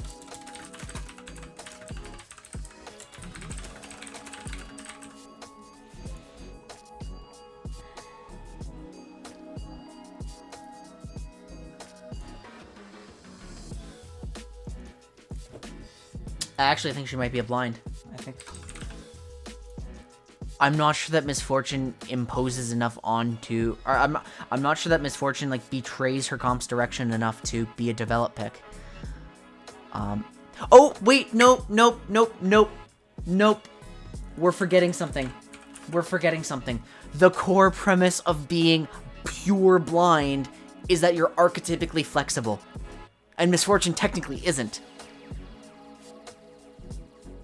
She's not archetypically super flexible. She's not a limiter. She's not extreme on her resource class. But as far as like priority goes, you have to understand that like this picking her limits your options. For the context of IBS, she doesn't, because IBS should never play control. But yeah, if you lock in misfortune, you're not playing control. That's development. If you lock in misfortune, you're probably starting to lean away from enchanters. That's development. Bingo. Okay. Beautiful. Let's stick with our 80 carry theme. Let's do some Caitlyn. Okay. This champ is absolutely, just by virtue of being a monarch, which she is, let's be clear. Like, she's a monarch. She's a tempo champion.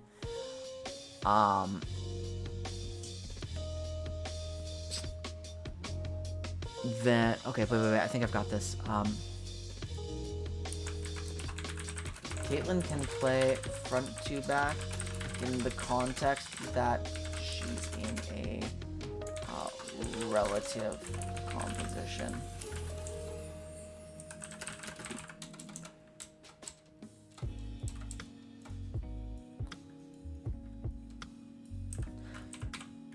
So it's like, I don't know. I don't really care about any of these. No, this is like the hardest form of... Why did I even talk about Caitlyn? This is the hardest form of development there is. You slam your Caitlyn and the enemy's like, oh, okay, we know their direction. Like, we know what they're doing. Why did I even include Caitlyn? Why were we even about to talk about that? That's not a deep dive.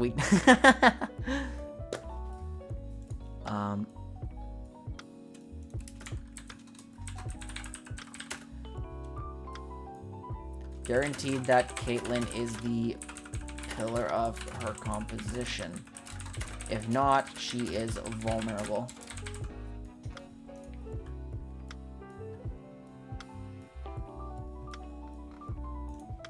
Let's talk Nico.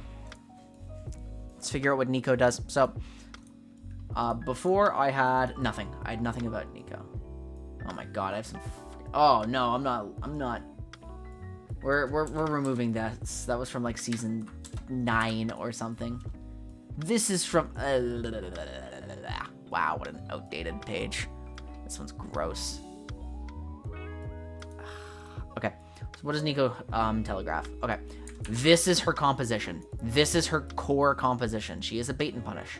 Although, she's also pretty good in some... Wait, controlled team fight. Why did I write that?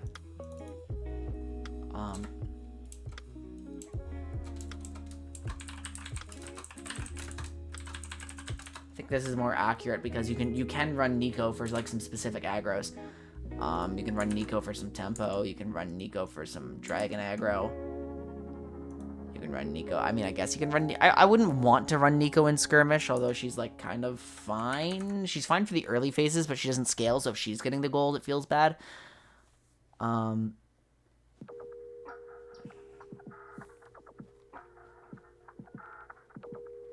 Hell no. I mean, unless...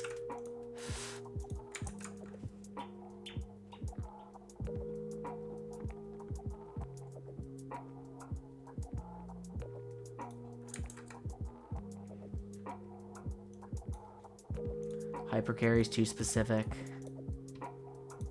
Pick is good.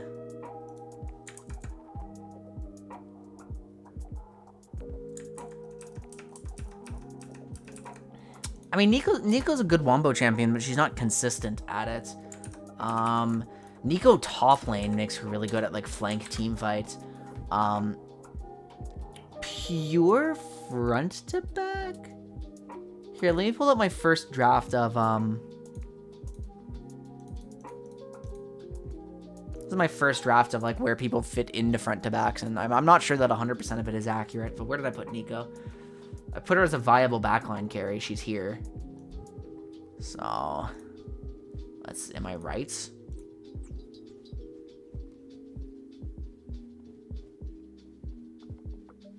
In mid-range games, yeah, because like the front to back just means that someone's setting her up and like there's initiation and it's enabling her to move forwards a little bit. So yeah. Okay, this champion is flexible as hell. This champion is like archetypically a lot more flexible than I realized. And Nash.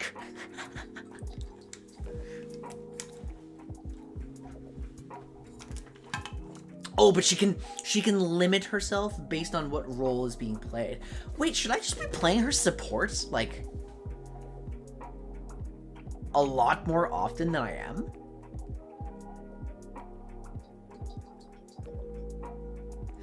Well, the downside of playing Nico's support is that you don't... Like, Nico loves it when there's... Nico in solo queue loves it when there's, like, a Nautilus on her team, or an Amumu, or a Sejuani. Something like that. Like, something to give her space to set up aggressive ultimates. If she's playing the flank in a flank team... I mean, she's like flank Zyra, kind of. It's like Zyra Cannon. Nico is Zyra Cannon. That's what she is. She's Zyra Cannon. That's so funny.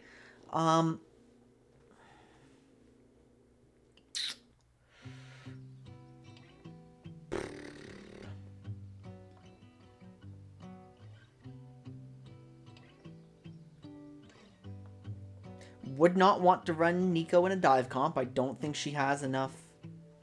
She's not valuable enough in the backline. And she's not mobile enough to get into the fray with her teammates.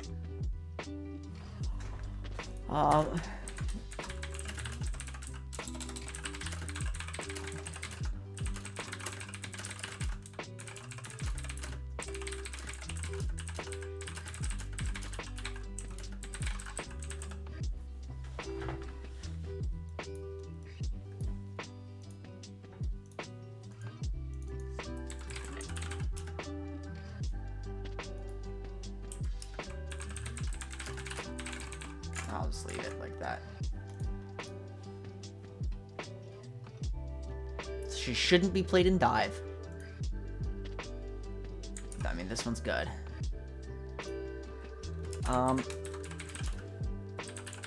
Nico works in shorter ranged front to backs,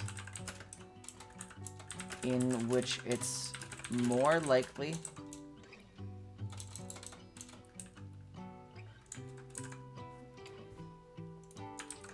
Control Q. What is Control Q? Okay, at least I know what I pressed now. Nico works in shorter range front to backs. She fits into backwards moving comps. Sorry. Where her initiators are more likely to find CC that sets up, whoops, her forward ultimates. So she's situational in this comp, right? She's very situational in this comp. She can also work in backwards moving F2B. I mean, Nico's ideal composition. She presses her lane opponent, then stifles all dive options mid-game. If the enemy moves into Nico, she is much stronger. And we're gonna leave this start. Like, so these to-do marks are just for me to remember to, like, fill something out.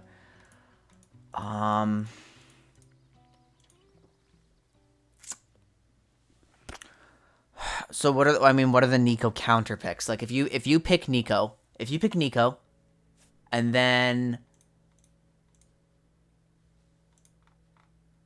if you pick Nico and then she gets outranged, she's doomed. Like, what the hell is she going to do into, like, Lux? What is she going to do into, oh, this is leaning towards a response class champion, isn't it?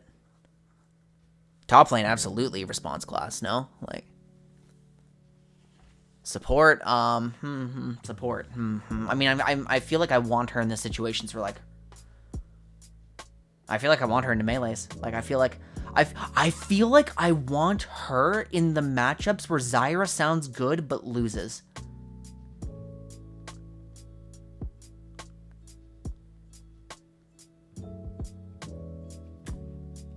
Would I ever be brave enough to blind pick that? I don't actually know if I would be brave enough to blind pick that. Like, it doesn't sound awful. It sounds like Nico would always get, like, some form of value. As long as you can, but again, if you get outranged, like, if I'm playing Nico into Karma or something, that feels awful, doesn't it? If I'm playing Nico into Lux, that sounds awful. If I'm playing Nico into,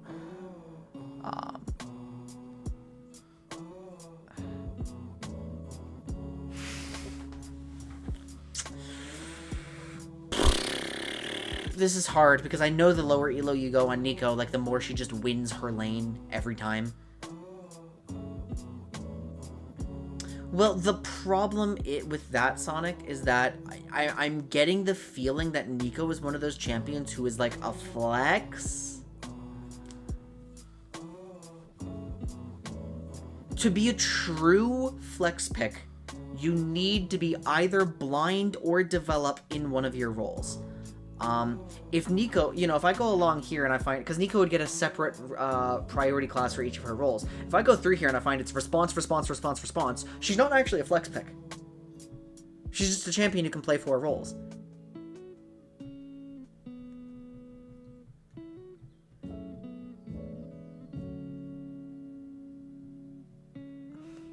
I'm definitely leaning response, but, like, okay. So if we go to Nico's matchup spread, in solo queue, it's probably going to be very polarizing. And, like, the champion's fine. People are actually running comment. Wow. So this is mid lane, right? Yeah, it is. Yeah, look. There's positive 4s and there's negative 4s on Delta 2. Like, okay, granted, the sample size is not as good as we would like. This is better than I thought it would be.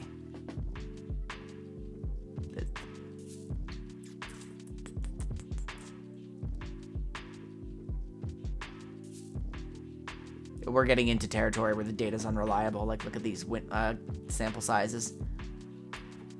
I mean, if I go here, I would assume to find... I guess, okay, yeah, I guess she does have some, like, zone breaking capabilities.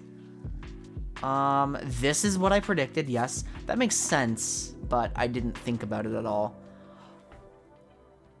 That's funny. The ultimate interaction is not winning for you. Kind of surprising that she beats Blitzcrank by numbers. Not surprising that she beats Nautilus by numbers. Not surprising that she beats a Mumu or Leona by numbers. Not surprising that she loses to Ashe. I was actually going to talk about Zyra, but I didn't think it would be as negative as it is here. Like, but again, now we're getting into sample sizes. This is predictably bad. Okay, yeah, I've got...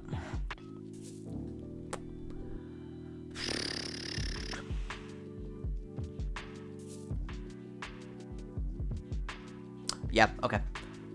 Oh, yeah, I know how to resolve this in my head. So...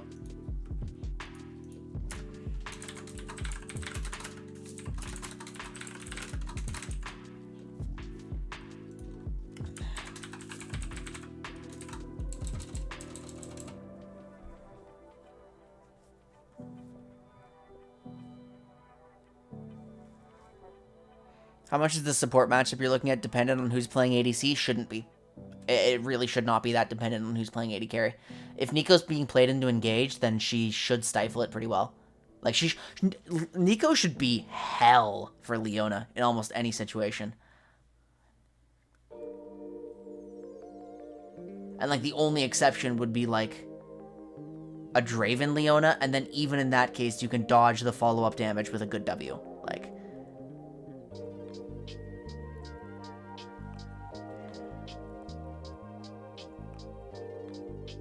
Okay. I would love to know her resource class, like... Yeah, I would love to know her resource class, but we're not spending any time on that today. So, Nico's a response. We haven't found a counter develop yet here.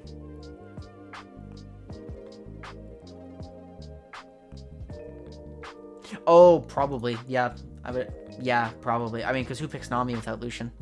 And vice versa. Versus Lux, you'd like to know how much of it is Kate Lux. But again, it is the general principle of longer range mage beats shorter range mage. Like, that's almost universally true. And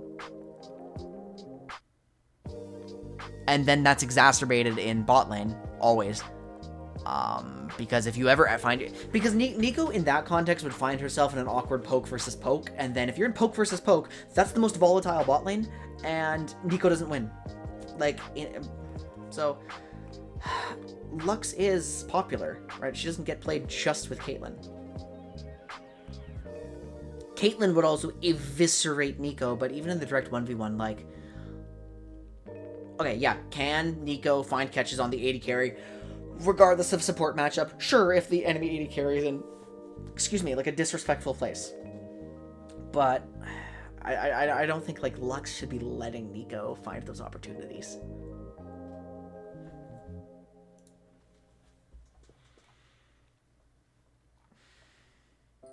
I have no idea how Nico top lane works, to be honest. It's something I've wanted to play for a while, but... Like, I was going to consider rushing Nashor's Tooth. I think Nashor's rush into AP Nico would be, like, good. But... I don't know. Cool champion, really flexible, I love her, but... Okay, so that's Nico. Where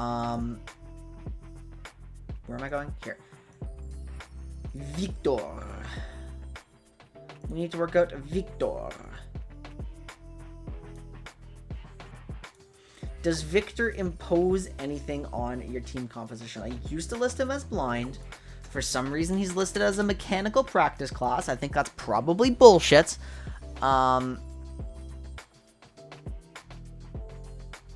Victor's really not that mechanically complex. It's just vector casts, right? As vector cast enough to... What is a practice class? Okay, a practice class is the... How do I define this properly? I have it over here. I'll just use the definition I have written down.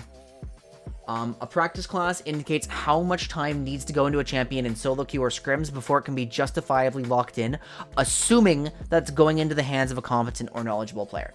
So practice classes assume that an unpracticed champion is being picked into an optimal circumstance. So if the demands of your champion are easy, simple, like they're straightforward, they're effective, stuff like that, if they're an impulse class champion, you can pick them without practice in those contexts. Right? Impulse. Mechanically simple, can be picked without practice, assuming the player who understands the basics of how their champion works. So that would be like, if you are an engage player, you know how to play engage, Leona is an impulse champion, you don't have to have practiced Leona, you are going to know how to play her. This is not true in silver or gold. Like, the bottom elos do not get to use practice classes. This is for theoretical, like, master tier plus sort of stuff. And then at, like, my level of play, like, we're all stupid, but at the same time, I can pick Zillion without practice when he looks perfect, right?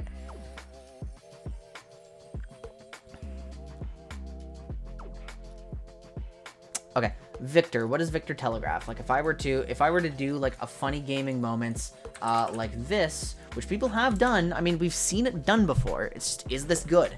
Is this legitimate? What does Victor imply? What does Victor do?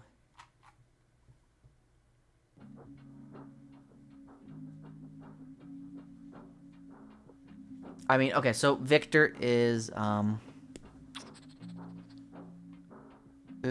doesn't have any vector casts.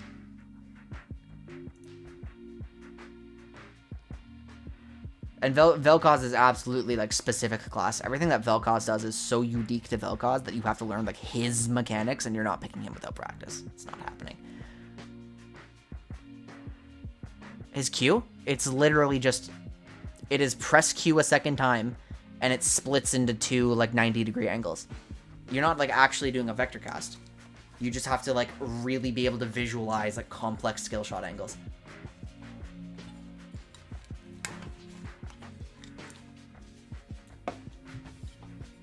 Like, it's not a special input, it's just hard. It's just...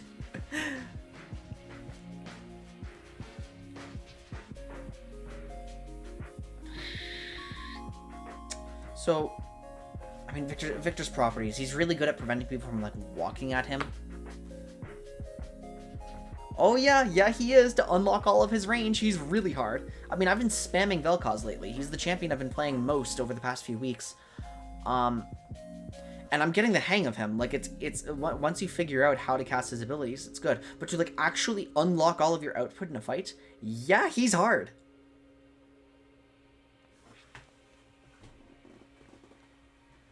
Like, if you want to be consistently useful, he's very demanding.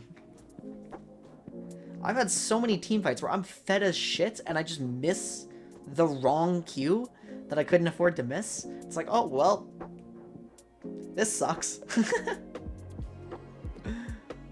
Or no, not necessarily. Like, he's much easier in team fights, right? He's much easier to play in team fights because direct team fights are where you're more likely to get direct Qs instead of split Qs, and direct Qs are way easier to hit than split Qs. But, like, when you're in the setup, when you're trying to control stuff, when you're playing, like, proper artillery Vel'Koz in that position, that's hard.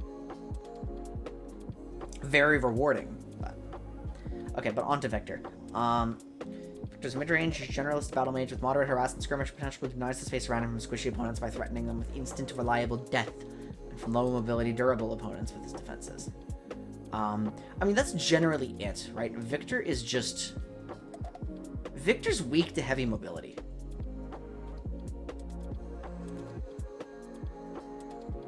Victor is weak to champions who can just immediately bypass his gravity field and stick to him.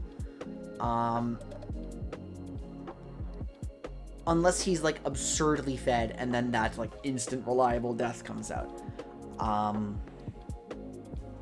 Like, I'm pretty sure he has a poor matchup into Akali, no? And that's why he didn't see a lot of play at Worlds.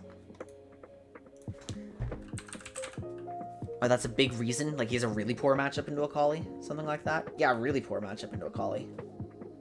By this delta, like, that's bad. He has a poor matchup into Sylas. I'm surprised by the poor matchup into Syndra. Oh, is his range just way shittier than I thought?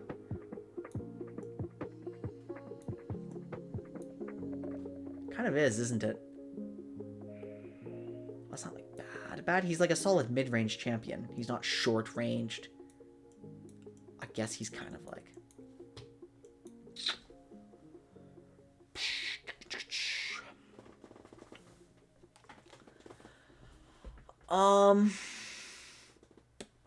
I mean, that screams to me that he's semi-blind.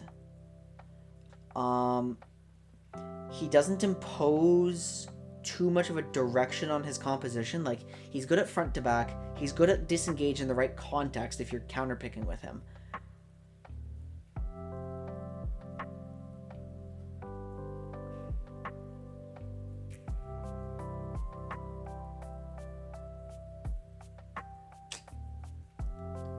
I think semi-blind is probably true. Because he's not counter-developed because he's not weak to one full archetype and he doesn't commit you into anything.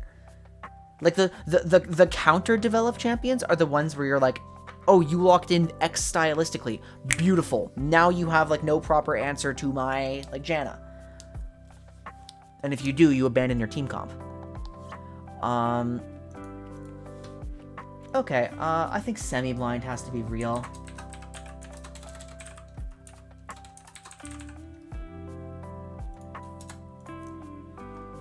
just gonna get some data on the page so I just have a bunch of like common matchups here.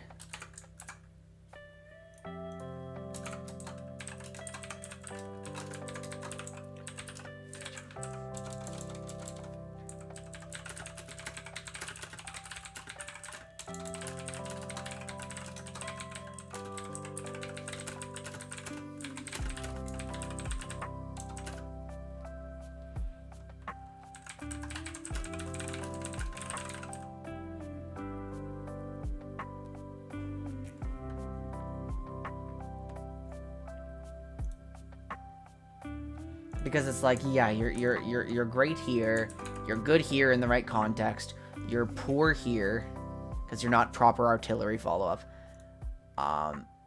You're great here, you're atrocious here. Don't pick that. I mean, this is fine. This could be great.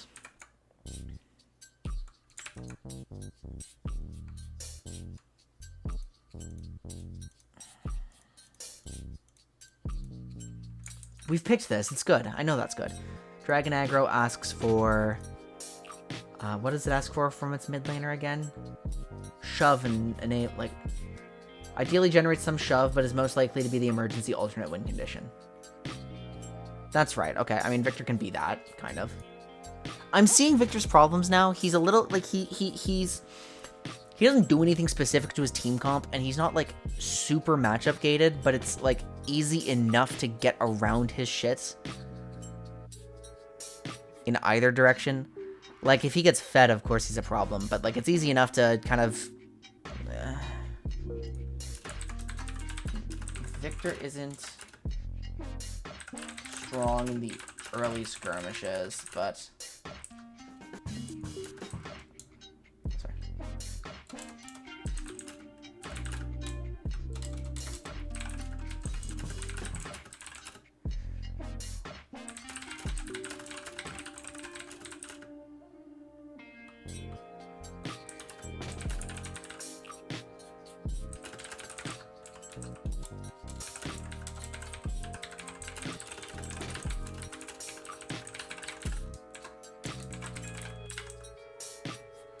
So it's like you could even argue he belongs in skirmish. Kind of. I mean like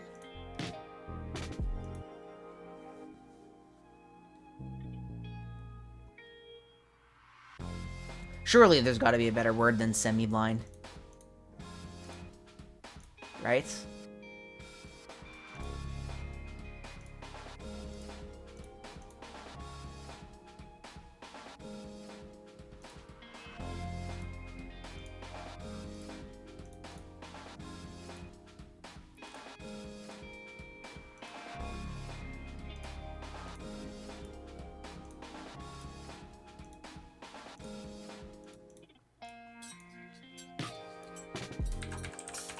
Because it's like a champion who doesn't telegraph very much at all in drafts.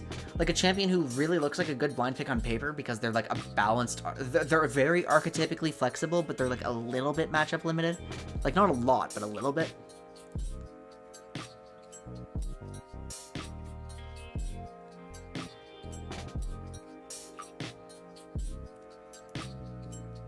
Like semi-blind kind of is correct, right? It tells me, it's like, yeah, Victor has all of the properties of a blind champion, except he's also, you know, he struggles a little more into his responses. That's pretty much it. Victor struggles a little bit more into his answers. But he's got all the other properties of a blind champion.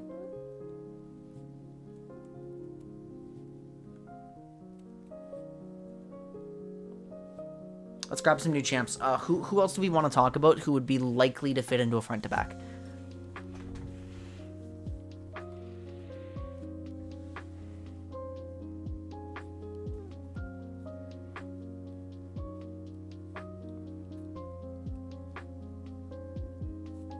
Let's figure out Casante's. Let's figure out Casante's class.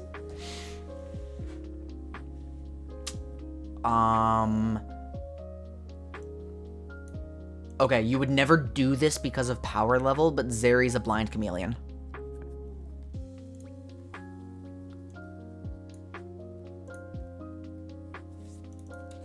Wait, soft synergy? Oh, right, that's right. She actually has stuff that... Yeah, that's right, that's right. She's a blind soft synergy.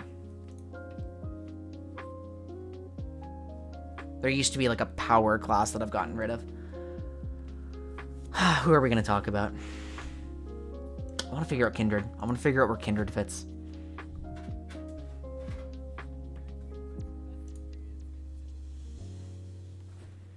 Champions who would be likely to fit into a front to back.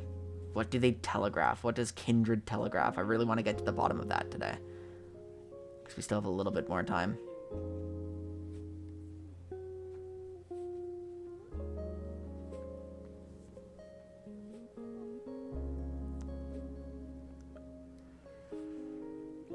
Oh, you know what? No, we can't do Cassante yet. We can't do Cassante yet because we don't know if his matchups are limiting. Like, we don't know if he has absolutely doomed matchups, and we don't have any reference in coordinated play yet. And any data we look up on Lolalytics is going to be, like, absolutely wrong.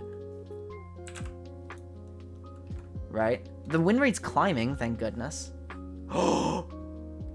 It's almost my exact page from the video. Except for the shards, but... It's almost my exact page from day one Cassante. That has the highest win rate.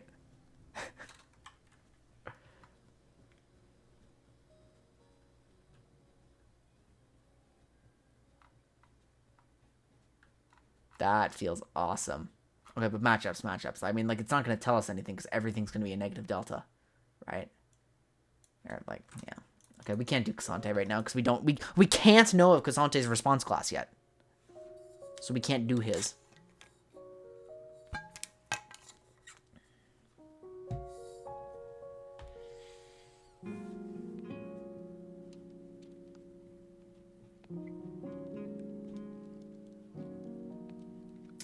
We would argue that if it can fight him early, he dies, it looks like.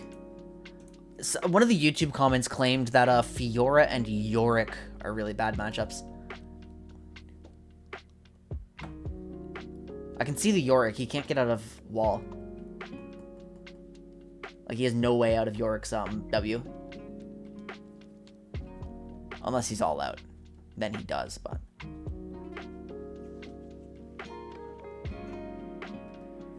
Okay, tell me if you guys think this is a fair principle. I think being obligated to push forwards is a development, but backwards is not.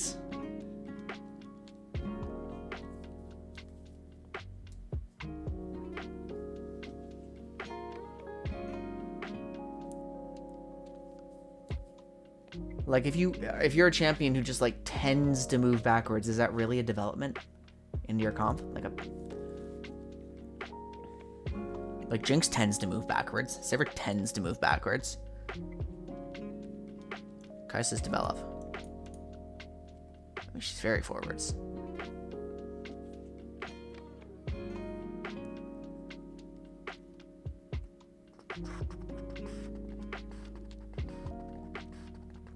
See, I'm also scared of analyzing the matchups right now because, like, most Cassante players are just trash, myself included.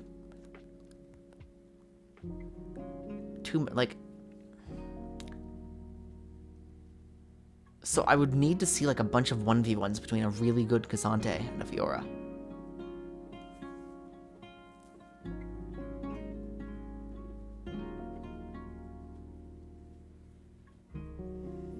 Okay, let's just do Kindred right now. We're gonna get, like, Pyoshik's games. In my experience playing Kindred loves it when you create space for them. Like, if you try to... Wow, the Pyoshik games are all the way down here now. If you don't create space for Kindred, they really struggle to walk off. Look, this is the dream Kindred comp. This is one of the most egregious, disgusting Kindred comps I've ever seen. It was that DRX versus Gen G game. Like, just... Whoops. Kindred, Galio, Braum, and Varus, right? Despicable. Triple Warden. What the fuck is that? That's so gross. The other alternative I saw was, like, there was an Aatrox, Silas skirmish aggro for Kindred, which I thought looked really, really good, because this is Kindred hiding behind, two champions that move in their favored direction, which is forwards, right?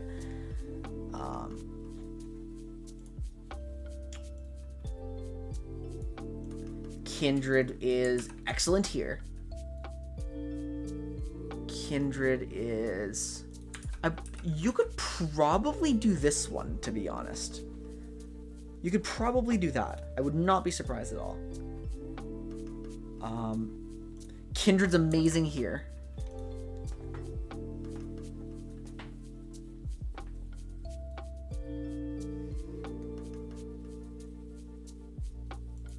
If you're going to front to back, you need that kind of, like, I mean, is this,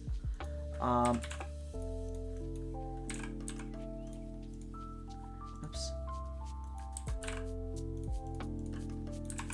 Is this front to back? It's triple Warden. Like,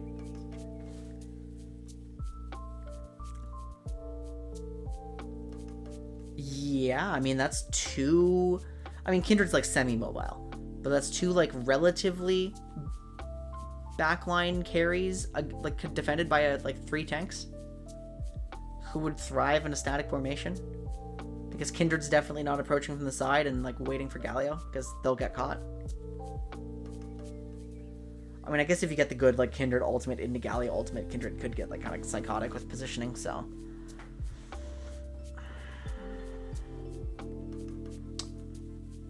It's just hard to create the conditions where...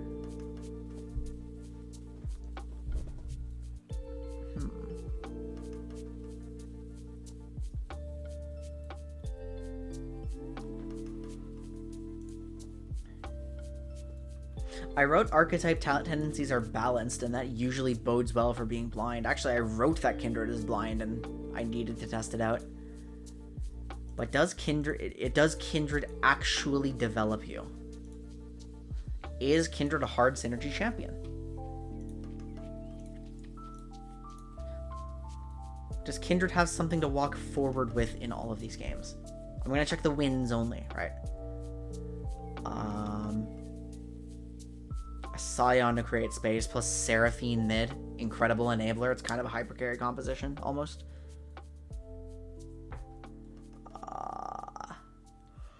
This win, there's the Kindred Gragas combo. Kindred loves skirmishing with Gragas. Azir to keep them away. Like, Azir as disengage. Like, oh, Braum as disengage.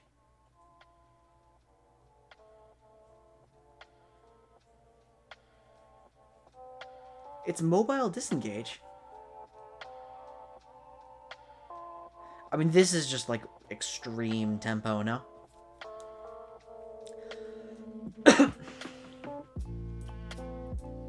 Oh my god! I haven't actually seen a hyper carry teamfight drafted, like, ever. I'm so sad it lost.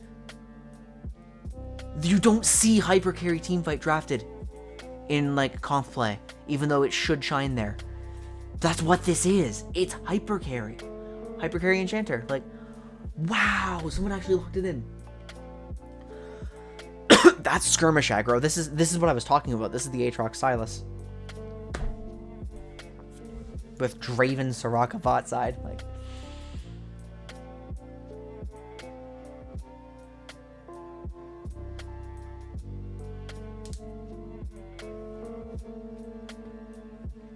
In this context, Kindred has... I mean, there's Taric. Kindred Taric is an amazing combo. Kindred Taric.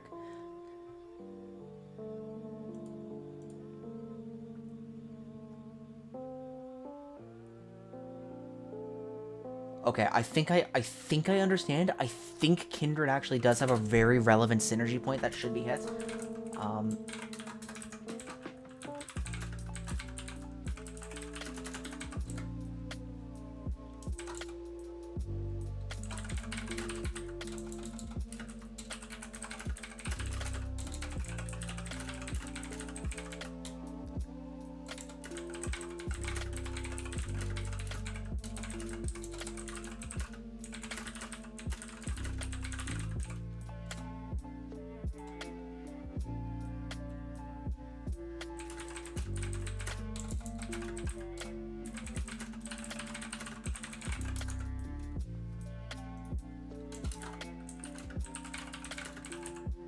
Yeah, no, this is specifically the displacement point. That would be like Gragas. Wait, who can quick it?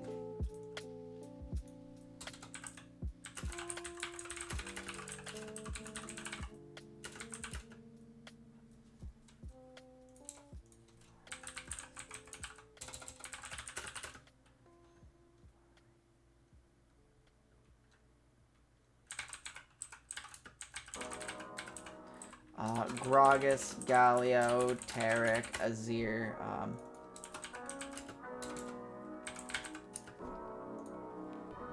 Gragas, Galio, Tarek, Azir. What else are we looking for? Like, just pull up a list of I mean, let's just keep going through here, right? Karma's amazing with Kindred.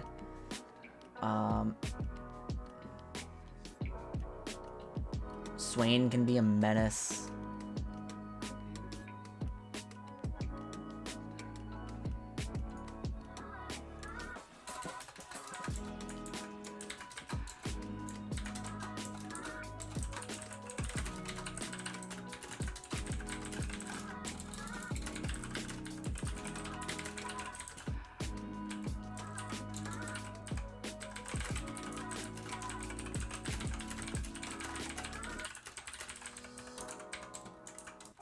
Aatrox, Silas, you know, champions like this.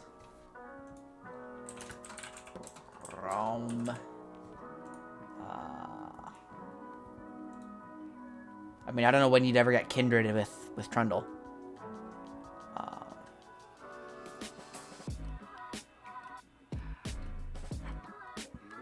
I guess Swain?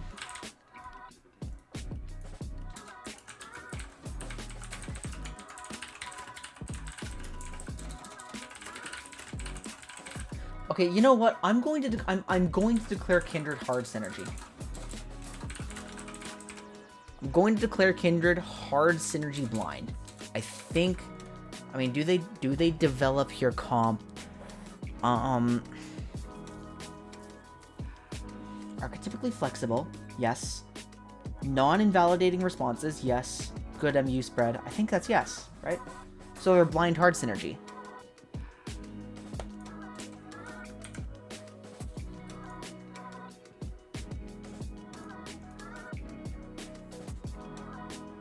Because if they're truly balanced, like, they might work here, or... What control comps do they work into?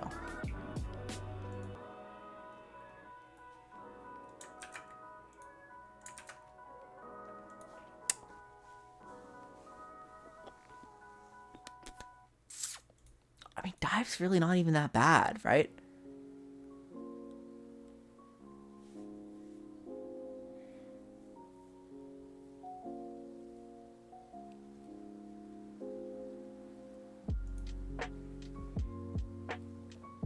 I mean, every time you see... Oh, Renekton, yeah. We'll include Renekton in the list.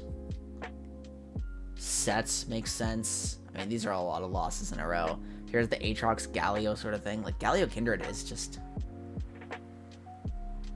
I don't know if I get Kindred Vex. This comp doesn't look designed for Kindred, but, I mean, if you're just playing Kindred into Graves, like, go for it.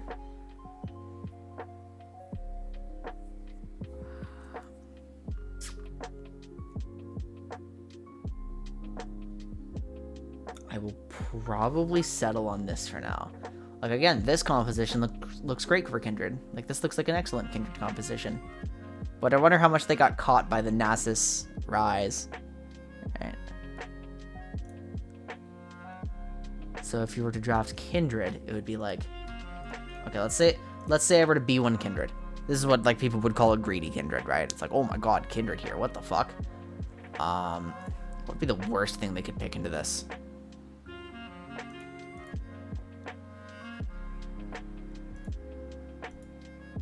I mean, is Kindred not just low-key kind of broken? Like, what would I pick into this? If someone slammed Kindred on B1, what would we pick into this?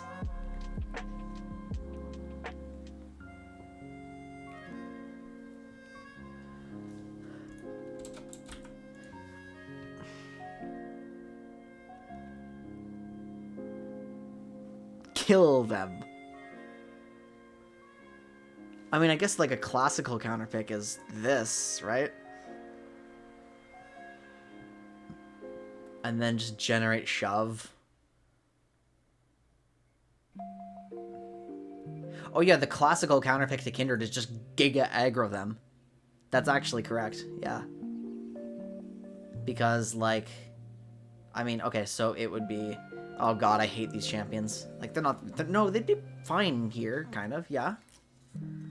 If you picked this for the shove into Kindred, this is stable. This is... I mean, Lee Sin is Lee Sin. It's kind of a pub stomp champion, but... What would be a better alternative? Trundle is not a better alternative. That is not a winning matchup. How funny would it be if they did this into Kindred? Like, just... I mean, ideally displacement. Oh, wait a minute. No, it's, No,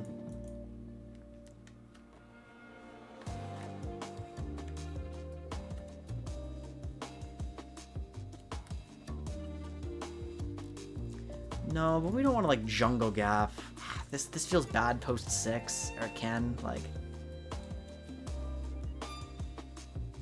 Again, displacement is so good if you're moving Kindred around. I mean, do you scaling handshake this? That doesn't feel good into the ultimate.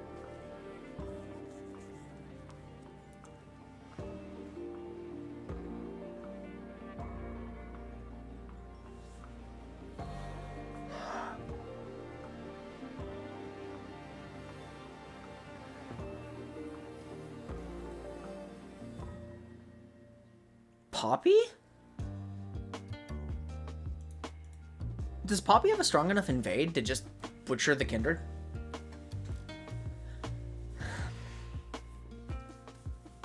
Kind of. As long as her clear is fast enough. Like, so, I mean, I just have concerns because Poppy's clear is not as fast as it used to be. So does Poppy get to 12-16? Oh, this is all going to change soon too, isn't it? Ugh. Great, okay. This is gonna change soon.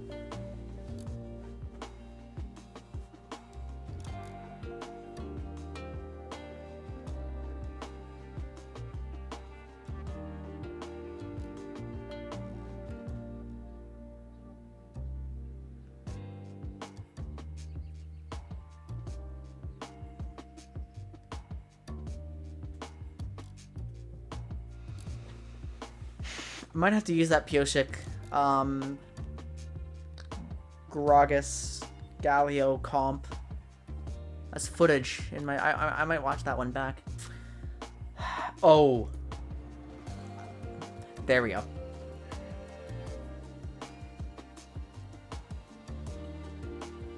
I hate Nidalee, but if you have a good Nidalee player, that should do it.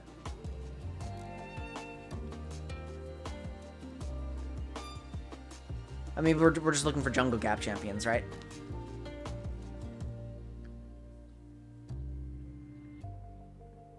I mean, Nidalee on R1 puts you in a hole, because what do you pick mid to support that?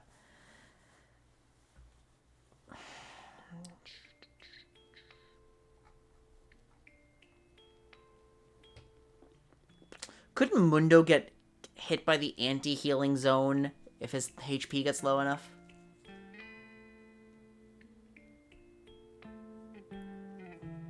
Oh, from that perspective, though, yeah. I mean, it's like... I mean, if the answer to Kindred is just jungle gap champions, which it probably is, like...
Whoops.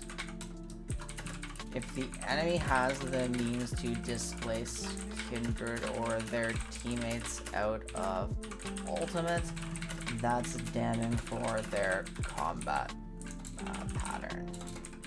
And that would be like Gragas, Azir, which is funny because it's like the champions who are good with Kindred. Let's crank.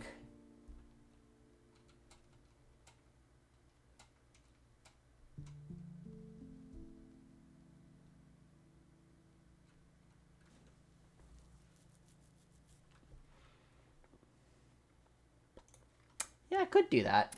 Oh, I needed to include Rek'Sai here too. I guess we could do like Rek'Sai too, and just... It's like, yeah, you can also just take the approach. It's like, oh, we're not going to be able to do much for Kindred, but Kindred's... Like, we could just attack Kindred's lanes. Attacking Kindred's lanes is fine. Does that make you blind, or does that make you develop? What do you develop? If you're developed, you can be blind picked about Telegraph's compositional direction.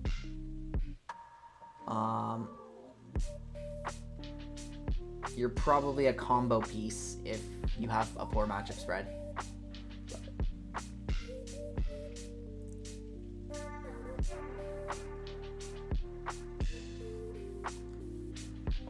How bad is it? Okay, can Kindred's... So, guys, jungle gap carnivores don't get a lot of pro play. Like, you're not going to see Rengar. You're not going to see, like, Rek'Sai. You're not going to see... I mean, you do still see Lee Sin sometimes. You do still see Nidalee sometimes. But those champions are really volatile.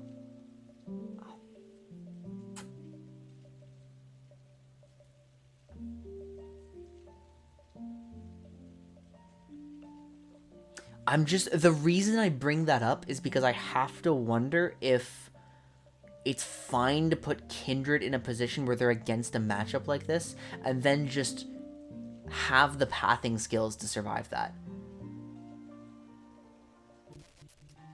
Like, I haven't gone through all the lines, I wouldn't know. Like, because, so, like, if you're in a losing jungle matchup, if you're in a losing jungle versus jungle matchup, those are always the least impactful losing matchups in the game, because the junglers can opt to reverse clear, they can opt to 5 camp, they can opt to skip camps, they can opt to counter vertical, right? They can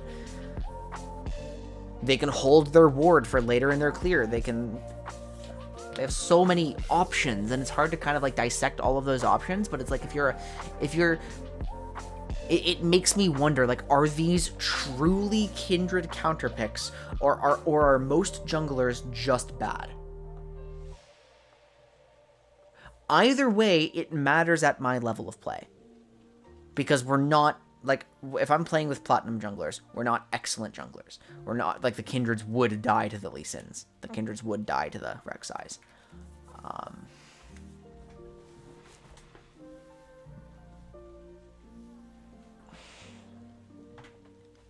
Because if you can path your way out of a pickle consistently, then Kindred is a blind pick.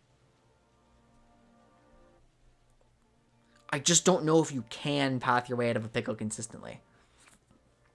All it takes is for it to happen once, yes, but assuming Kindred is your win condition, then your lanes have the responsibility to also provide the information to prevent it from happening once.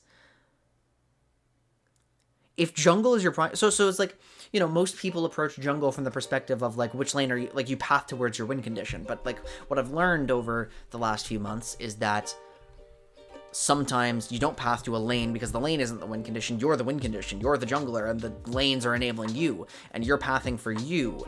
And if the lanes are playing for you and defending you with their shoves, then you gather the information you need to make those pathing decisions. It's kind of like the same thing as saying, like,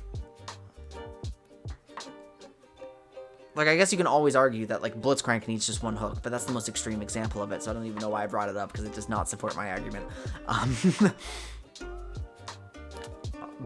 I'm trying to think of something like very preventable.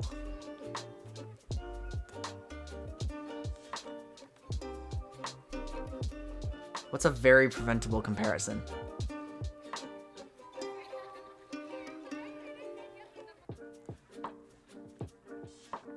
Like, nothing in League is truly 100% preventable because, like, enemies can allocate resources and force things.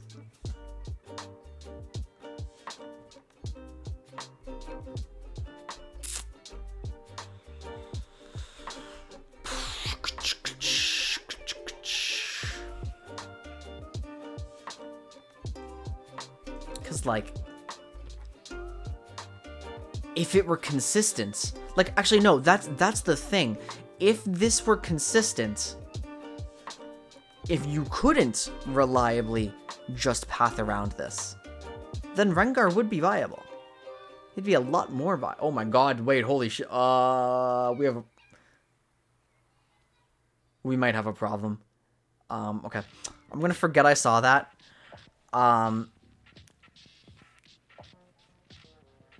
We might have a problem in the future, but that's a problem for future me, so...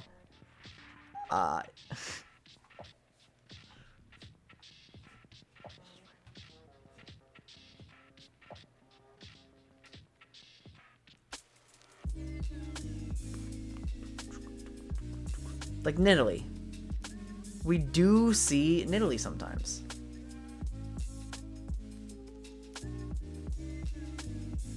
But, like, everything is built around Nidalee, and she still doesn't consistently get the jungle gaps she's looking for. And if she does, then junglers are fine to concede just one camp, and then the laners respond, and that's not that big a deal.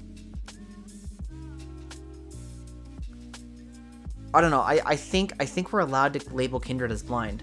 I think we are. I think blind hard set. Okay, so like, if you draft Kindred blind and then don't pick their synergy picks, like they probably do just get steamrolled. And we've seen Kindred get steamrolled. We've seen Kindred just get picked in like these random high threat compositions and just get like murked repeatedly. But Kindred in optimal composition style, probably blind pick. You don't get that all the time here. I mean, even Lee Sin is like super positive. Kha'Zix was the conventional response, wasn't he? And yeah, Elisa's here too.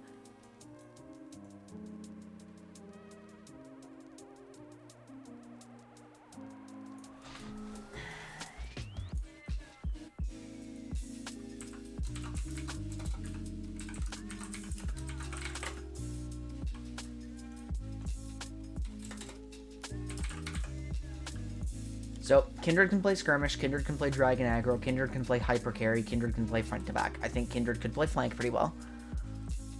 Flank team fights from the context of, like, their... I need to look more into Flank, to be honest, but...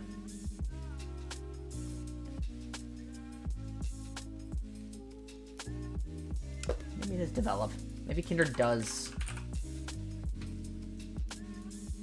Maybe Kindred's not that flexible.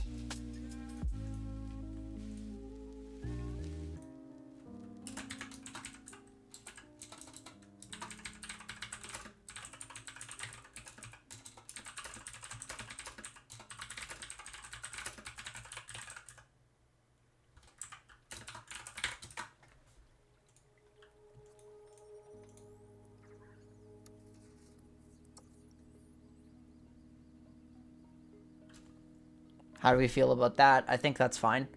I think Kindred... I mean, like, Kindred develops you in the direction of, like, a Kindred comp, no?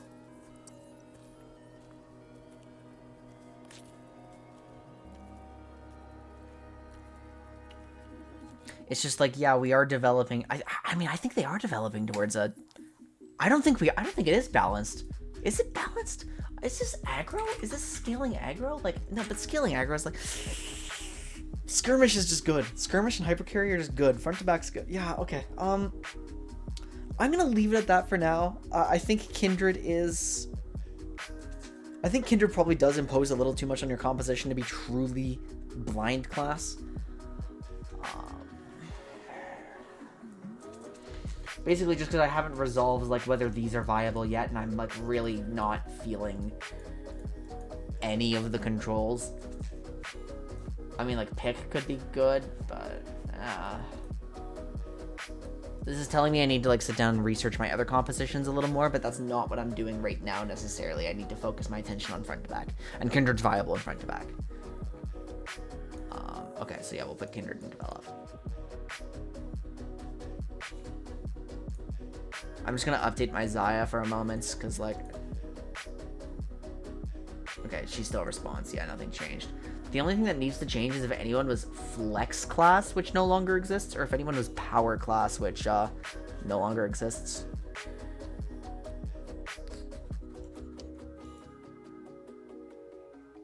So the reason that Hecarim is a blind champion is because he truly is archetypically flexible. When you lock him in, you have access to teamfight comps and control comps and aggro comps, and you can just kind of go from there, right? You can use Hecarim to stall in your draft. Like, you can pick Hecarim on the pivot point, which is 3, and then just wait to see what happens.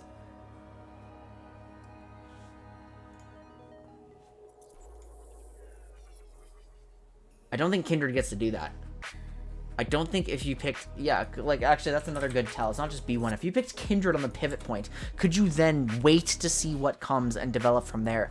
No, I don't think so. I think you need to start, like, making sure your Kindred synergies are locked down, and you need to develop a composition that can skirmish with them, that ideally can play their Mark minigame with them, that has setup, like, that has the ability to fight with Kindred, that has the ability to support, like, an actual honest-to-God pure carry from the jungle position who likes to fight early.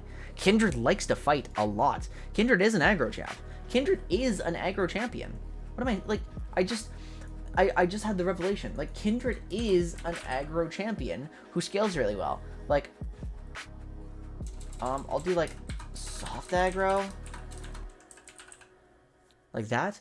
Because, like, I'm just thinking Kindred bot lane. What does Kindred bot lane do? What's the point of Kindred bot lane? Fight, fight, fight, fight, fight. That's what Kindred does. Kindred just fights 24/7 there. And the comps designed for Kindred, the comps designed to help Kindred pop off, all have one thing in common. They are skirmish heavy, and they let Kindred go aggressive and then immediately capitalize. Like, you're playing off of Kindred's natural aggressive tendencies. And so you can't just slam Kindred there and expect to be fine, because Kindred is a marksman, and a marksman who just jumps forwards alone, isolated, dies. I'll do, like, oh my god, I keep doing that. I'll do, like, aggro team fights. I think Kindred leans towards, like, on the aggro team fight spectrum, but not truly balanced, because I'm not seeing any control comps I love with Kindred in them. Because Kindred... no, I'm wrong. Again, sorry. I'm wrong.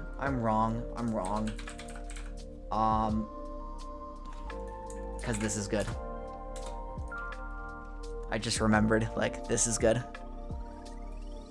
I have this protector tag on Kindred. Because, I mean, Kindred's not an anchor, but they're good at dealing with being engaged on. They're really good at dealing with being engaged on. They love that.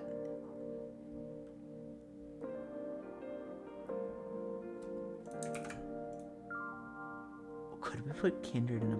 No. Okay, I'm gonna leave that question mark there.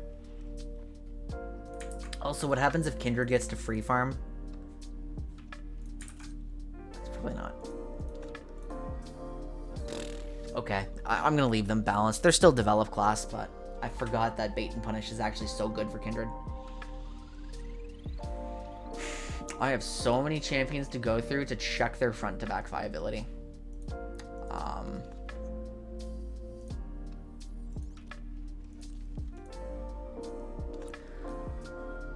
Well, I think I'm probably done with my research for tonight. I'm still having some scheduling conflicts, so the schedule's not out for the week. But that's gonna be coming soon, and I'm probably playing Baba tomorrow and stuff like that. Oh boy, I really have to do a lot of work for front to back stuff. I keep feeling this urge to like further develop flank and dive and stuff because I'm struggling with some, but like no, I have to sit down. Front to back is priority. I have to make sure I know if this list is correct, right? I have some weird ones. Oh, by the way, here's a spoiler for my video for everyone who's here. This doesn't look right, does it? Backline carry Fiora? What the hell? Fiora in a front to back? What the hell? Like, what? Huh? I made the discovery that the only thing Fiora telegraphs in her composition is whatever's going to make her the biggest nuisance to her lane opponent. That's all she cares about. And there are certain champions where you're never going to be able to successfully mark them. They're just going to make like some direct initiation. So like the Kled Fiora matchup, for instance. Fiora's not going to be able to successfully mark Kled or just prevent him from coming in on a flank because he's not necessarily trying to do that. So if you ever find Fiora versus Kled, and there's a possibility of Kled coming in from behind, it could be optimal for Fiora to literally take the combat role of backline DPS, sit in the backline with her carries, and wait for Kled. Now, in the context of actual front to back, is that realistic? Probably not. The tank line's probably going to intercept him. He's probably not going to be able to come from behind. Like, so in bait and punish, it's more reasonable. But yeah, I just find that funny. I need to test that. I'm getting myself distracted. I'm on too many projects at once, guys. But knowledge isn't born in a day. You need to, like, develop things slowly. Like, you guys think I got my purpose statements all done quickly? You guys know I didn't get my purpose statements done quickly. I just have to do a pass on everyone.